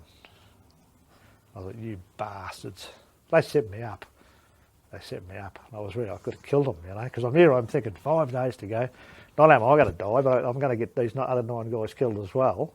And I'm going to be, not that I'm going to be around, but people are not going to think much of me, you know, because when I called up BHQ and told them that I was 3 kilometres from the Long Tan Church, and I told them I didn't like the ambush position that they said they wanted me to do. I said I didn't like that position very much. I said I moved, you know, about 300 kilometres southwest or whatever it was, you know, just to make it sound good, sort of. Not thinking that they'd ever send anyone out there anyway. But that's what they did to me, bastards. And they thought it was really funny. They all started a bit of a chuckle. I could have shot them all. What did you say to them? I told them I was bastards. I said, Jesus Christ, you know, I mean, give a bloke a chance, you know, 5 days to go. It's all right for you blokes, you've still got a bit to go. But I'm thinking that, you know, I'm home and hosed, you know, I've got through the worst of it. But no, I didn't do much to them. I could have killed them. What rank were you at that stage? What rank was I? I was a Lance Corporal.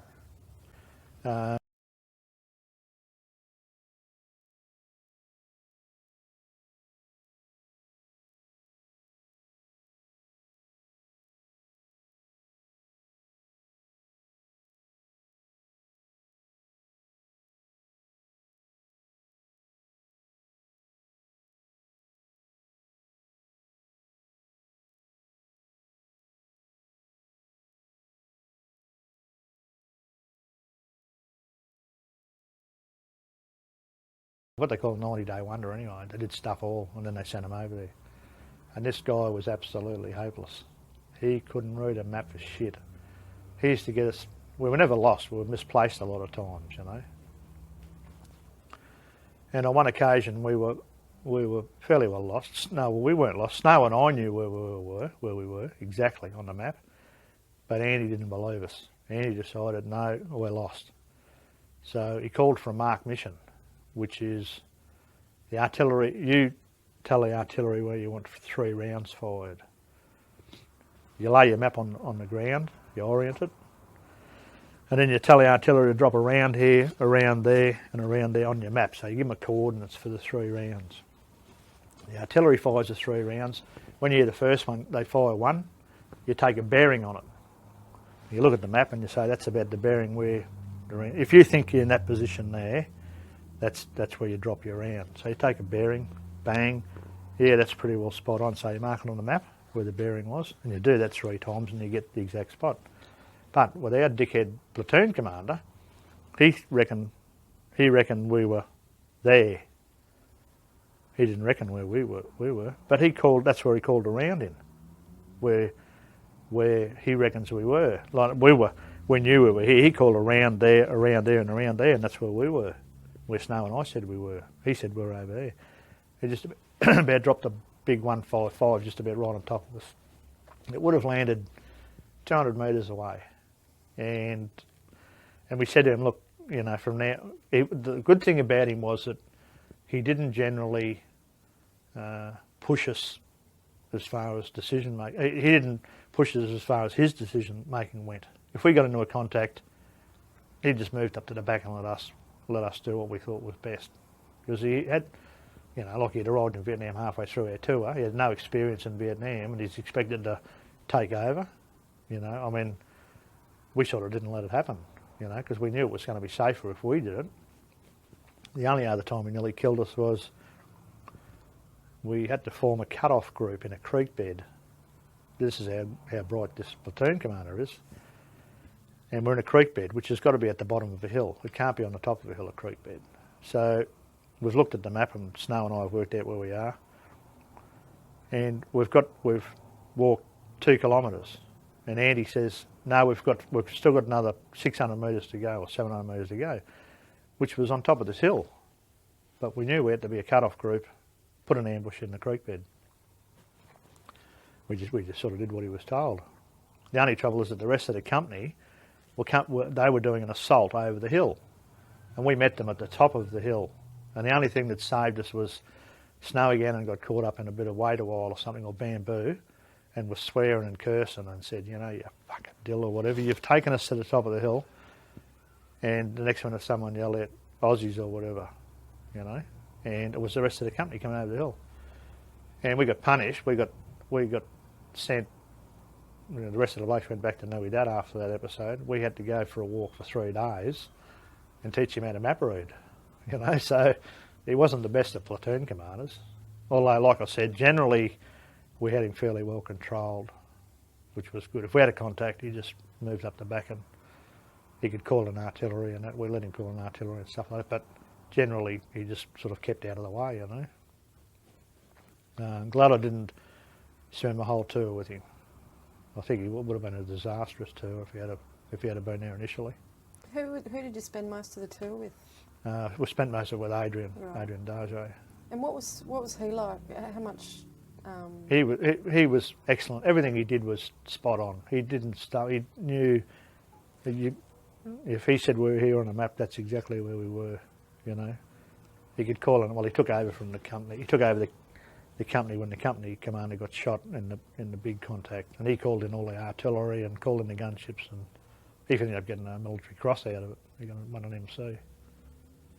And he says, "Oh, it doesn't belong to me, it belongs to you blokes." He said, "You blokes earned it for me." He said, "If it wasn't for you blokes, I wouldn't have got it," or whatever, you know. So I tried to make it feel good. No, I didn't go over there to win medals. I went over there to play infantry. And was he in some of those situations you were talking about where it was, you know, you're in the jungle for days on end? Oh yeah, he was with us all the time. I mean, you know, if we spent 77 days out the bush, he spent 77 days out the bush as well. We weren't always necessarily right with platoon. I mean, often we went off, we did like section patrolling. We wouldn't go too far as a section though, because it was a bit unsafe. There was only once we ever operated really as a section without their support, and that was when we were operating with the ARVN, when we were training the ARVN. And it was a shakedown operation to see how much they'd learnt, and it was up near a young base called Black Horse. And there was a company of them and about 10 of us, a company of ARVN, South Vietnamese soldiers, and about 10 of us. And we had a contact and killed a couple of guys and killed a woman and captured a woman. And we told this bloke to stay with the 2 captives while we formed the harbour. And when we called him in, he came in, but he didn't bring them in. They just shot through. Anyway, during the night, we got mortared. And we'd taught them that whenever they harboured up, they had to dig in and that sort of stuff. It's something we very rarely did, but that's the way the book said you had to do it. So we taught them how to do that. So they dug in, and we just curled up, you know. And we got mortared during the night, so we told them that we moved the perimeter out a bit further. So we moved them out of their shell scrapes and their trenches and that, and we moved in there. They already had about 6 blokes killed before that happened anyway. They had 6 killed and about 9 or 10 wounded in the initial bombardment, so it didn't really matter whether we kicked them out or not. We were lucky we didn't get hit, because I was lying there and Snow said to me, "Oh, geez, listen to that. Sounds like our artillery going out." But it was a pop of the round being fired out there somewhere, and the next minute they started landing in the perimeter, you know. So then the following day we had to go out and try and find where they were fired from, try and find where the base plate always leaves a mark. So we were out there for a while, and all of a sudden there's a lot of shooting up in front. And I can't speak the lingo, and they couldn't speak English, sort of. You know, we could hand signal a bit. And I was like tail end Charlie with, I don't know, Pete Simpson was about 20 metres in front of me, I suppose.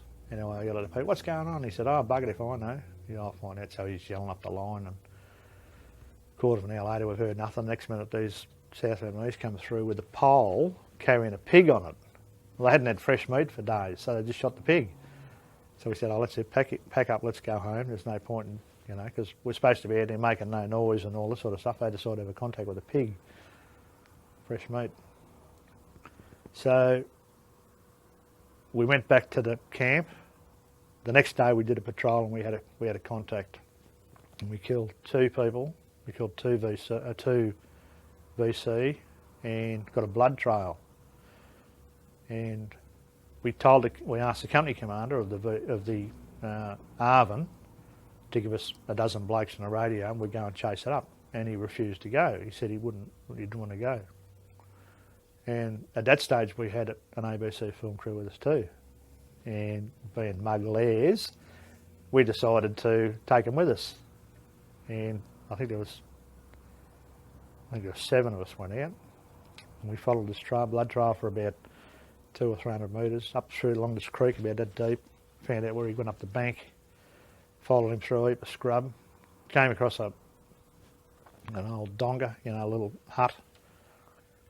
So we decided we'd do an assault on it, throwing grenades and all this sort of stuff for the film crew. So we hoiked grenades and all that sort of stuff, and there was no one there.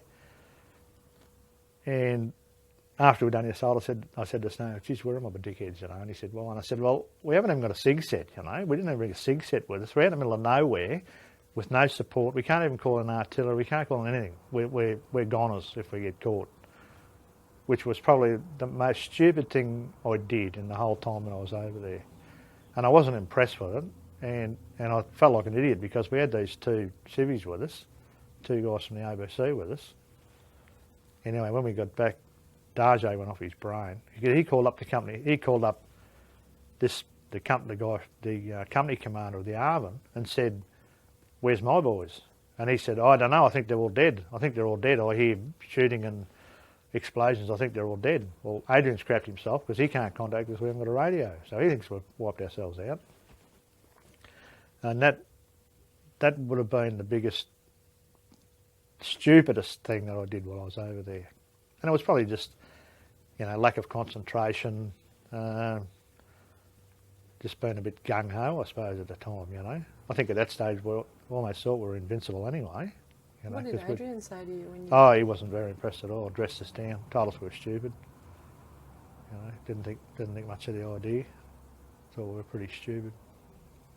And he was right, you know. Mind you, the ARVN should have come with us. You know, there's no reason why they shouldn't have come.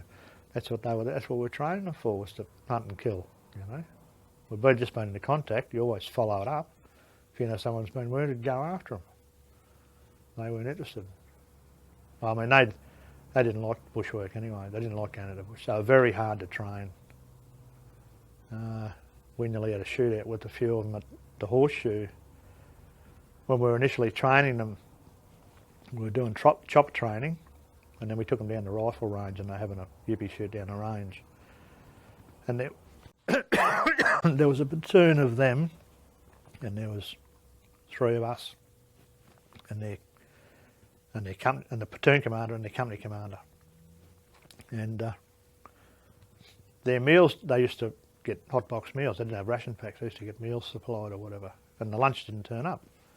So they jacked up and just disappeared off into the scrub or whatever, wouldn't do anything. So the company commander walked over to Snow and wanted his armour light. So Snow gave him the armour light, so he starts firing through the scrub sort of just above where all these guys would be.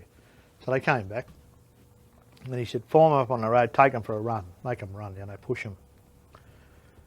So we did, we pushed them, you know, we ran them for about 2 or 3 Ks, but just not long after we'd started, it was pretty muddy, it had been raining, and this guy kept stumbling and falling over and all that. Anyway, Snow gave us a bit of a smack with the rifle butt, and the next minute they're all cocking their weapons. So there's only me and Snow and Mick on. Mick's got a pistol, and Snow and I got armour lights, and there's 30 of them all with armour lights, and everyone's cocking weapons, and it's like a Mexican standoff sort of. you know, and it was a bit worrying for a while. And then, you know, like Snow and I both pointed, they'd cocked theirs, but they weren't pointing them, sort of, they were holding them down here. Well, we both raised ours up and sort of looked straight at them and looked them in the eye, and then they just put their weapons, you know, uncocked their weapons and sort of didn't threaten us again. But one of the blokes shot himself in the foot about a quarter of an hour later, so he didn't have to run. Just went bang and shot himself through the foot. So we had to organise a chopper to come and pick him up, and we thought that he'd get, you know, medevac to hospital or whatever. They took him back. They just flew him into the Horseshoe, which was about 2 kilometres away, and stuck him in a big car, in this cage, wire cage with no roof on it. You couldn't stand up in it, and you could only just sit up in it. No medical attention. They just stuck him in there, and that was it. He spent 3 days or something in there. I don't know what happened to him after that. But their punishment was pretty harsh. They were pretty rough with him. Mind you, it didn't worry me that much. I thought that he deserved something, you know. He shooting himself in the foot. Were they unreliable? Or? Oh yeah, terrible, extremely unreliable. Yeah, there's no way in the world if you got into a firefight you'd want to know that they were supporting you. Most of them were kids. Yeah, I think the oldest probably would have been about 18 or something, you know, 15, 14, 15, and they looked like kids, you know. And that was all that was left, because all the rest had been either conscripted into the army long before that, or were fighting for the other side, been conscripted by the other side. Because the VC and that used to just come into a village and they'd just take whoever they wanted. And, you know, the elders couldn't do anything, because if they did, they tried to stop them. They'd just shoot the head guy and say, you're the head guy now, and we'll be back next week, and we want rice and all that sort of stuff. And if he refused, they shot him. I remember going past the school in Dat Doe, and the teacher was hung the teacher from the flagpole, because he was teaching, I don't know, we probably wouldn't have been teaching English, but he would have been teaching a Western way of life, and, you know, not the communist way of life or whatever. So they strung him up in the flagpole. So, you know, they didn't give a shit about their own people. They really didn't care. I mean, they went in and butchered for the sake of butchering, you know. Anyone that they thought was not siding with them, they just executed. Anyone that wouldn't help, they executed.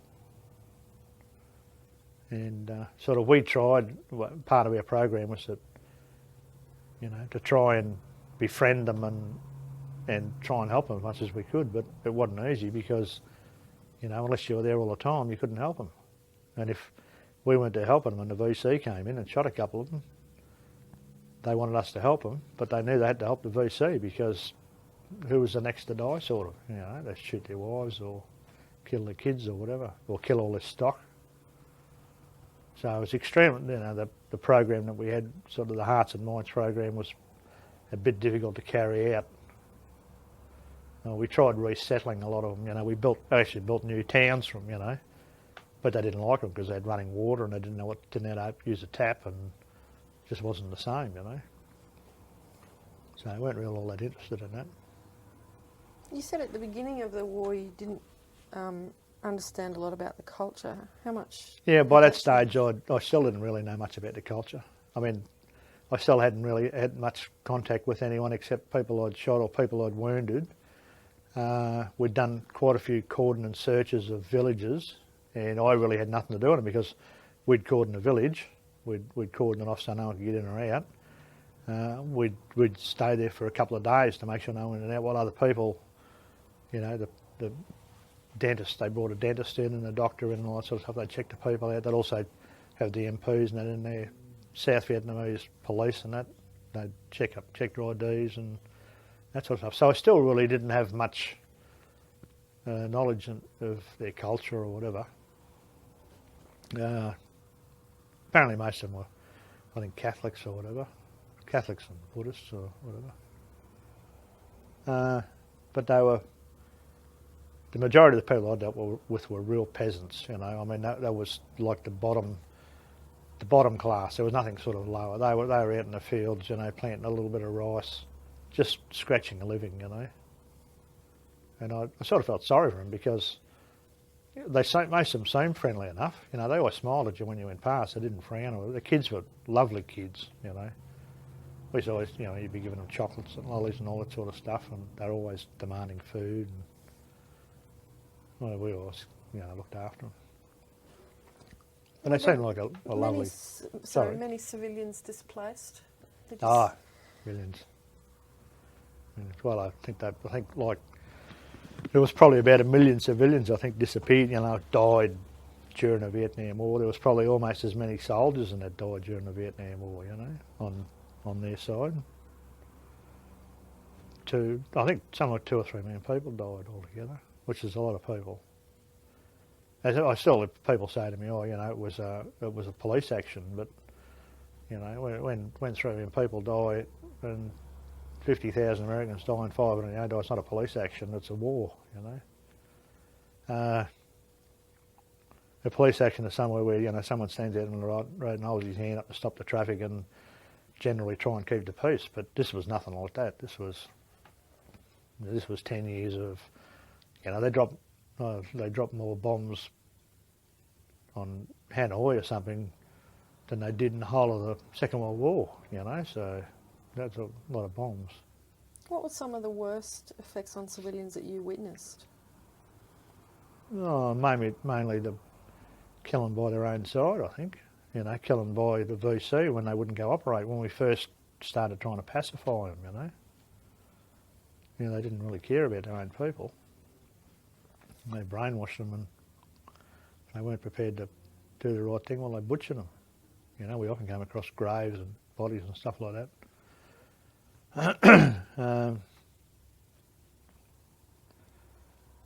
Probably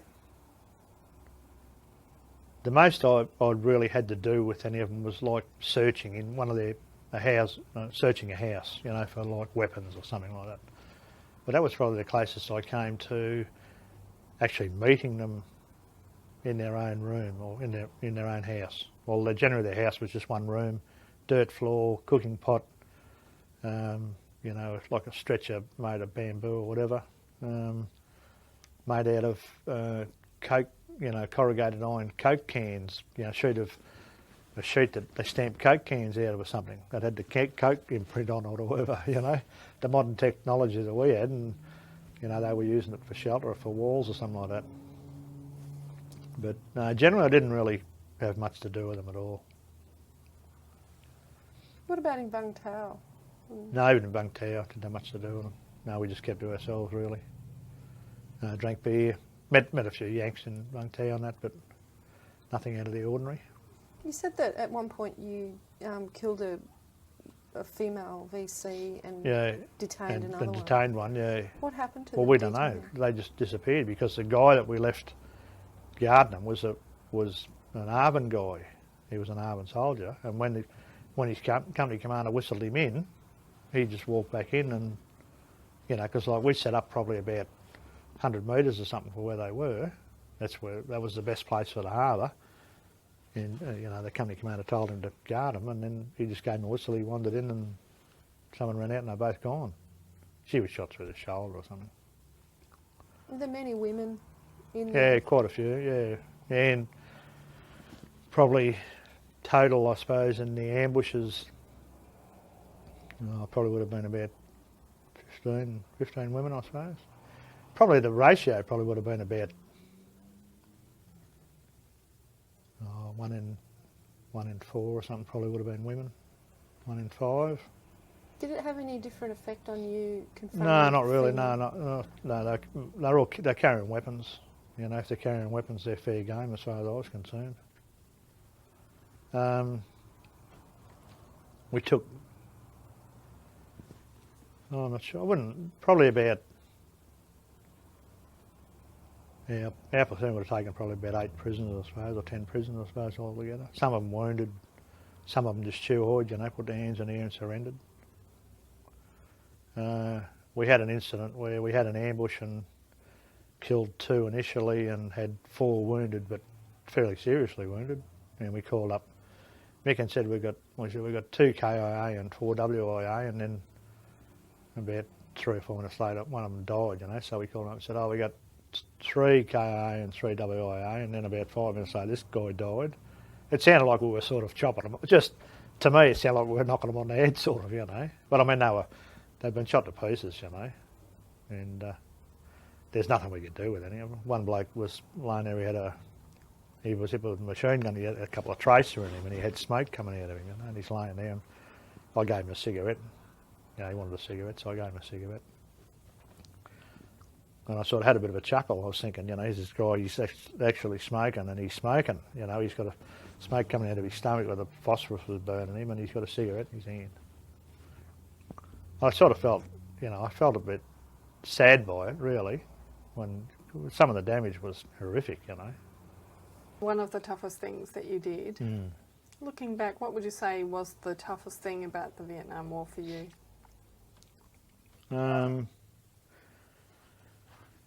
Well, looking back, now from my point of view now, I believe that it was an unjust war. We shouldn't have been there. The people that we invaded their country. I would have fought my guts out if someone had invaded mine.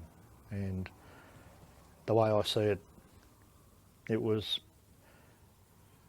more of a civil war that got out of hand, and the Americans decided to get involved, a bit like what they've done in Iraq. I disagree with that one as well. I figured I would accept Iraq if the UN had said yes, go in there, but for the Americans to say, yeah, we're going to do it, stuff the UN, it was wrong, shouldn't do it. They were under no threat from them, the same as we were under no, I mean, the theory, you know, the domino theory was, you know, like we were going to get taken eventually, but when I look back on it now, I don't believe that would have happened. It might have slowed the process. 10 years of war might have taken the stuffing out of them. We'll never know. History, we'll never know whether that changed the course of history or not. But to me, we got involved in an unjust war and killed people that we possibly shouldn't have killed. People say that we were invited into Vietnam.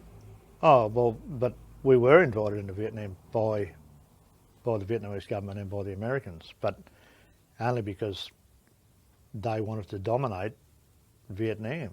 You know, the Americans seemed to be hell-bent on ensuring that the government that they put in there, the government that was there was the government they put in there. I mean, they had a program going in there of executing people that didn't like their way of thinking. I mean, the CIA were absolutely ruthless, and the South Vietnamese that were working with the CIA were absolutely ruthless.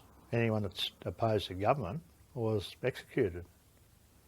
Anyone they thought was sympathisers anywhere in Saigon, as soon as they had an idea that they were sympathisers, they were bumped off.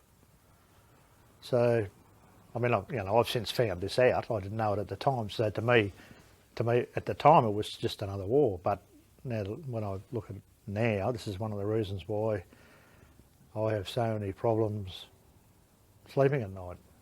Because to me, we probably shouldn't have been there. But at the time that you were there, at the time I was there, I felt quite comfortable with what I did. To me, you know, we were waving the flag, you know. That's what it was about, you know. Our government sent us there, go in there, do the job to the best of your ability. But if I had, well, probably if I know now, if I had my time again, but I knew what I knew now, I'd be a conscientious objector. I would have just said, no, I know what I'm going in there. I would have been in. How many people would you personally have killed, do you think, while you were there? Personally, probably 4 that I actually aimed at and shot, and numerous others that I squeezed a claymore clacker on and fired at what I thought were targets that died, like in ambushes. But generally ambushes is a group-like thing, you know, everyone's firing, but I think probably 4 I'm pretty sure I killed with my weapon. What sort of impact did that have on you at the time? Well, at the time it didn't really faze me all that much. To me, they were the enemy. They were the black pop-up targets that the army taught me to teach. And while they were while they were alive, there was a chance I could get shot. So to me, they were the enemy and they had to die, you know. And what about after the war? Well, after the war, my story after the war, when I left Vietnam, I flew out of Saigon, flew out of Tonsanut, back to Sydney, arrived at 2 o'clock in the morning because we were told, you know, we weren't actually told. We realised later that they flew us in at 2 o'clock in the morning because there'd be no demonstrators there at 2 o'clock in the morning. Change into your civilians, don't walk around in army gear because we don't want you to get your head kicked in by either demonstrators out the front or whatever. Keep a low profile. So I had about 15 days leave coming to me, so I came up to Townsville, spent about, I think I spent 12 days with Maureen up in Townsville. I went back to Brisbane and was discharged from Brisbane. And then flew to Melbourne. And then proceeded to jump into bed and hop out of bed once in about 10 weeks, I think, because I was totally and utterly physically and mentally exhausted. I just wasn't capable of functioning. That's how knackered I was. I think when I got home I was about 75 kilos. I was absolutely buggered. And I wouldn't pick up a newspaper. I didn't watch the news or anything because I was worried, I was shit scared that, you know, I'd left the blokes over there and because I didn't come home with the battalion. They were still over there fighting the war and I was sitting at home in a nice comfortable bed. So for 10 weeks I sort of didn't, I went to the pub once and that wasn't any good because after 3 beers I finished up on the floor and finished up in hospital. So I finished up getting this pain in my lower abdomen that I had twice in Vietnam. Once about 6 or 7 weeks before we came home.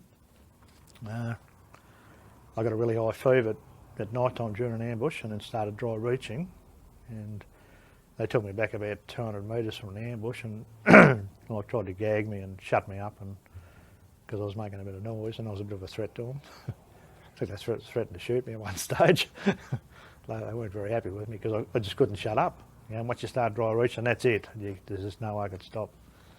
In the morning I was okay, so I stayed with the blokes. And I had no more occurrence of it. I thought it might have been crook water or something. I was back in Nui Dat for, I had 9 days to go in Nui Dat, and I think I was back 2 days, and I got crook again.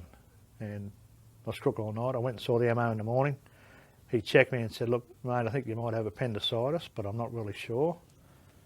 And I said, well, I'm going home in a couple of days. And he said, well, I won't open you up here. No way, unless you're, really crook, I'm not touching you. So I said, okay. So I didn't worry about it after that until I fell off the chair. I only had 3 beers, so I wasn't a beer, and finished up in the Box Hill Hospital for about 3 days. And they checked me over and this doctor said, look, I'm pretty sure it's appendix. We're going to operate on you at lunchtime. He said the anaesthetist will come in and have a bit of a chat to you. So the anaesthetist came in and said to me, what have you done recently and that? And I said, I just came back from Vietnam. Anyway, so he called the surgeon in and the surgeon said, you just came back from Vietnam. He said, I'm not going to open you up because it might not be your appendix. I don't want to open you up if it's not your appendix. He said, it could be anything. It could be intestinal worm or anything, He said, I'm not going to go chopping around until we find out what it is. Anyway, I think that was on the 2nd day, I think. They kept me in for another day under observation and let me go. And I've, about 3 or times over about the next 10 years, I had what I thought was like appendicitis. Pains, not as bad as what I got over there, but I've still got my appendix, so I'm still here.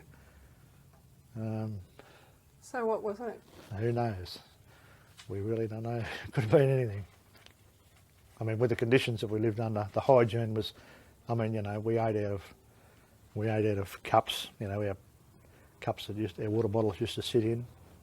We rinsed it out with our sweat rag, and then we put our sweat rag around our neck, and we wandered around for days and took the sweat rag off and drank our coffee out, boiled it. It was obviously all right. The water's been boiling in it, but the coffee was probably more like soup because you didn't wipe it out properly.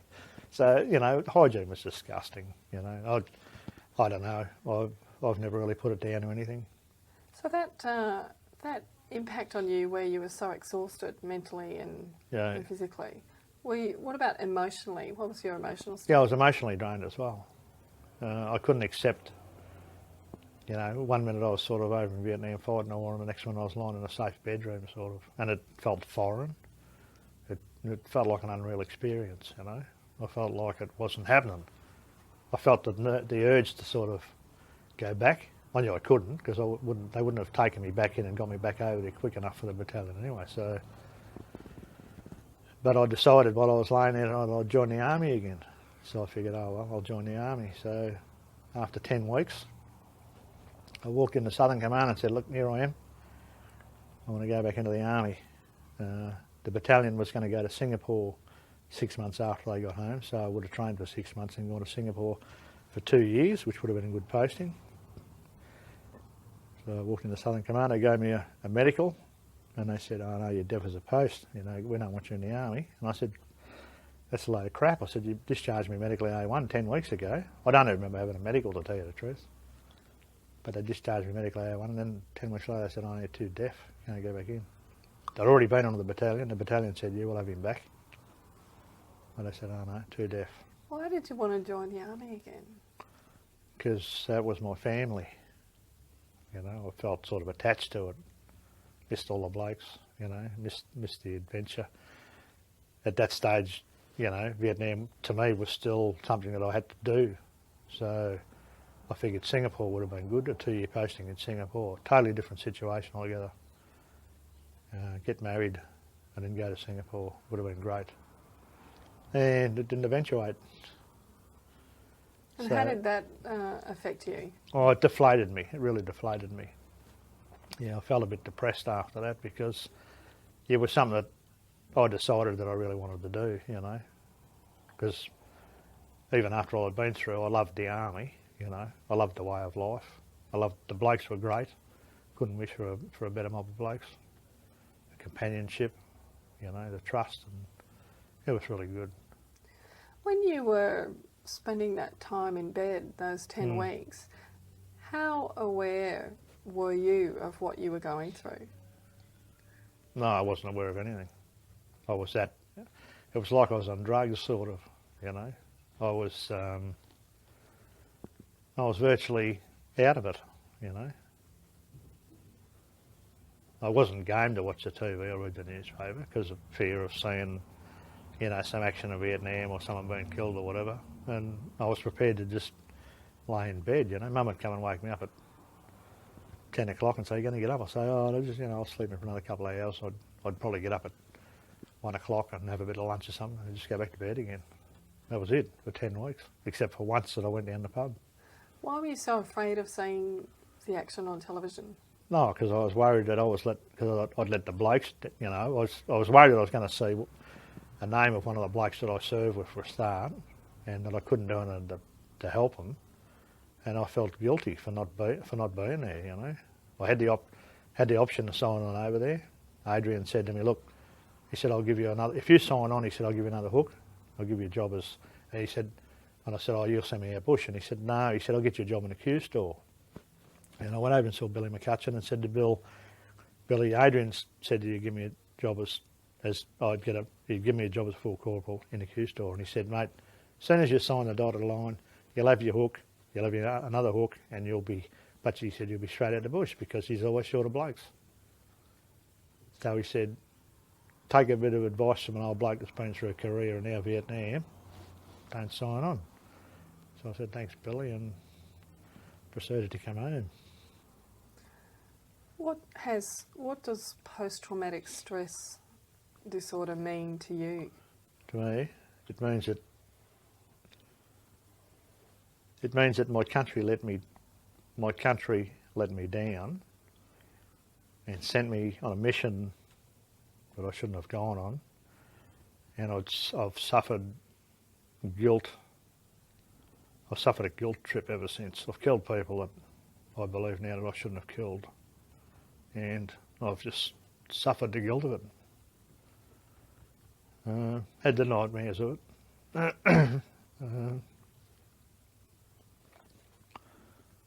you know, carried the burden without support. What sort of nightmares? Reoccurring, generally pretty much the same. One of me shooting someone on the first stop, and then reaching down and my hand going straight through his chest like he wasn't there, sort of. It just kept popping. The same one kept popping up all the time, you know. And I could never understand it. I went and saw my psych, and she said, well, you know, maybe he's trying to tell you something. Maybe the dream is that he's fine, he's not suffering with it or whatever, and I don't know. But I've got a bit since I've been seeing this. Since I've been seeing the psych, and that I've, you know, accepted it a lot more. Palmed a bit of the guilt off back onto the country, I think. Back onto the doctors, and told the government it stinks.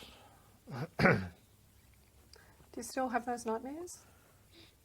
Oh, on the odd occasions. Nowhere near like I was having them before. And I didn't start getting them until probably about 5 years ago, I suppose. Hardly ever thought of Vietnam. I could watch movies, didn't worry me, you know, watch Warries, and then I just started falling apart. Was there a trigger for that? Oh. Not that I can put it down to. I started getting really frustrated at work because I started getting a short-term memory loss, which made it really hard to do my job. I enjoyed my job out there because I didn't work with people. I didn't have to deal with the public. I only had to deal with a couple of truck drivers that I got on really well with. They were the only people that I got on well with, but I didn't work with them all the time. They just drove in, you know, picked up the stuff, took off. I did the same job for 27 years, shipping the nickel, got it down to a fine art where I didn't really need anybody. The workload got bigger and bigger. I got more and more stressed because I had more and more work. I suppose it was a good avenue for me to get rid of my frustrations and that on people. If I did, you know, I didn't have smokeouts with the blokes, I didn't have lunches with the blokes. I always went at different times, you know. Sort of turned into a hermit at work, you know. If I wake up at 4 o'clock in the morning, I went to work. I could work whatever else I liked. They didn't worry. I mean, it was a full-time job, but when I say I could work whatever else I like, I could work at flexi time or overtime.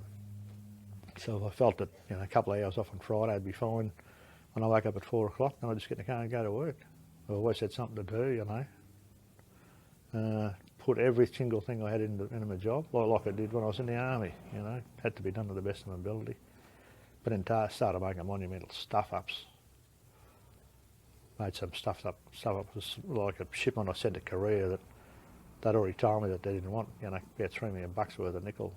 I loaded it out and sent to them, and they'd already said that they didn't want those particular lots because they were high in sulphur or something like that, you know. So that didn't do me much favour. And then, you know, I shipped cobalt. I shipped a container of cobalt to Japan and had to stop it at Yokohama, unload it, air freight 4 tonne of cobalt. And, you know, the company wasn't very happy with that. And just generally started to stuff things up, you know. Is your life back on track now? Yeah. Yeah, fairly well back on track.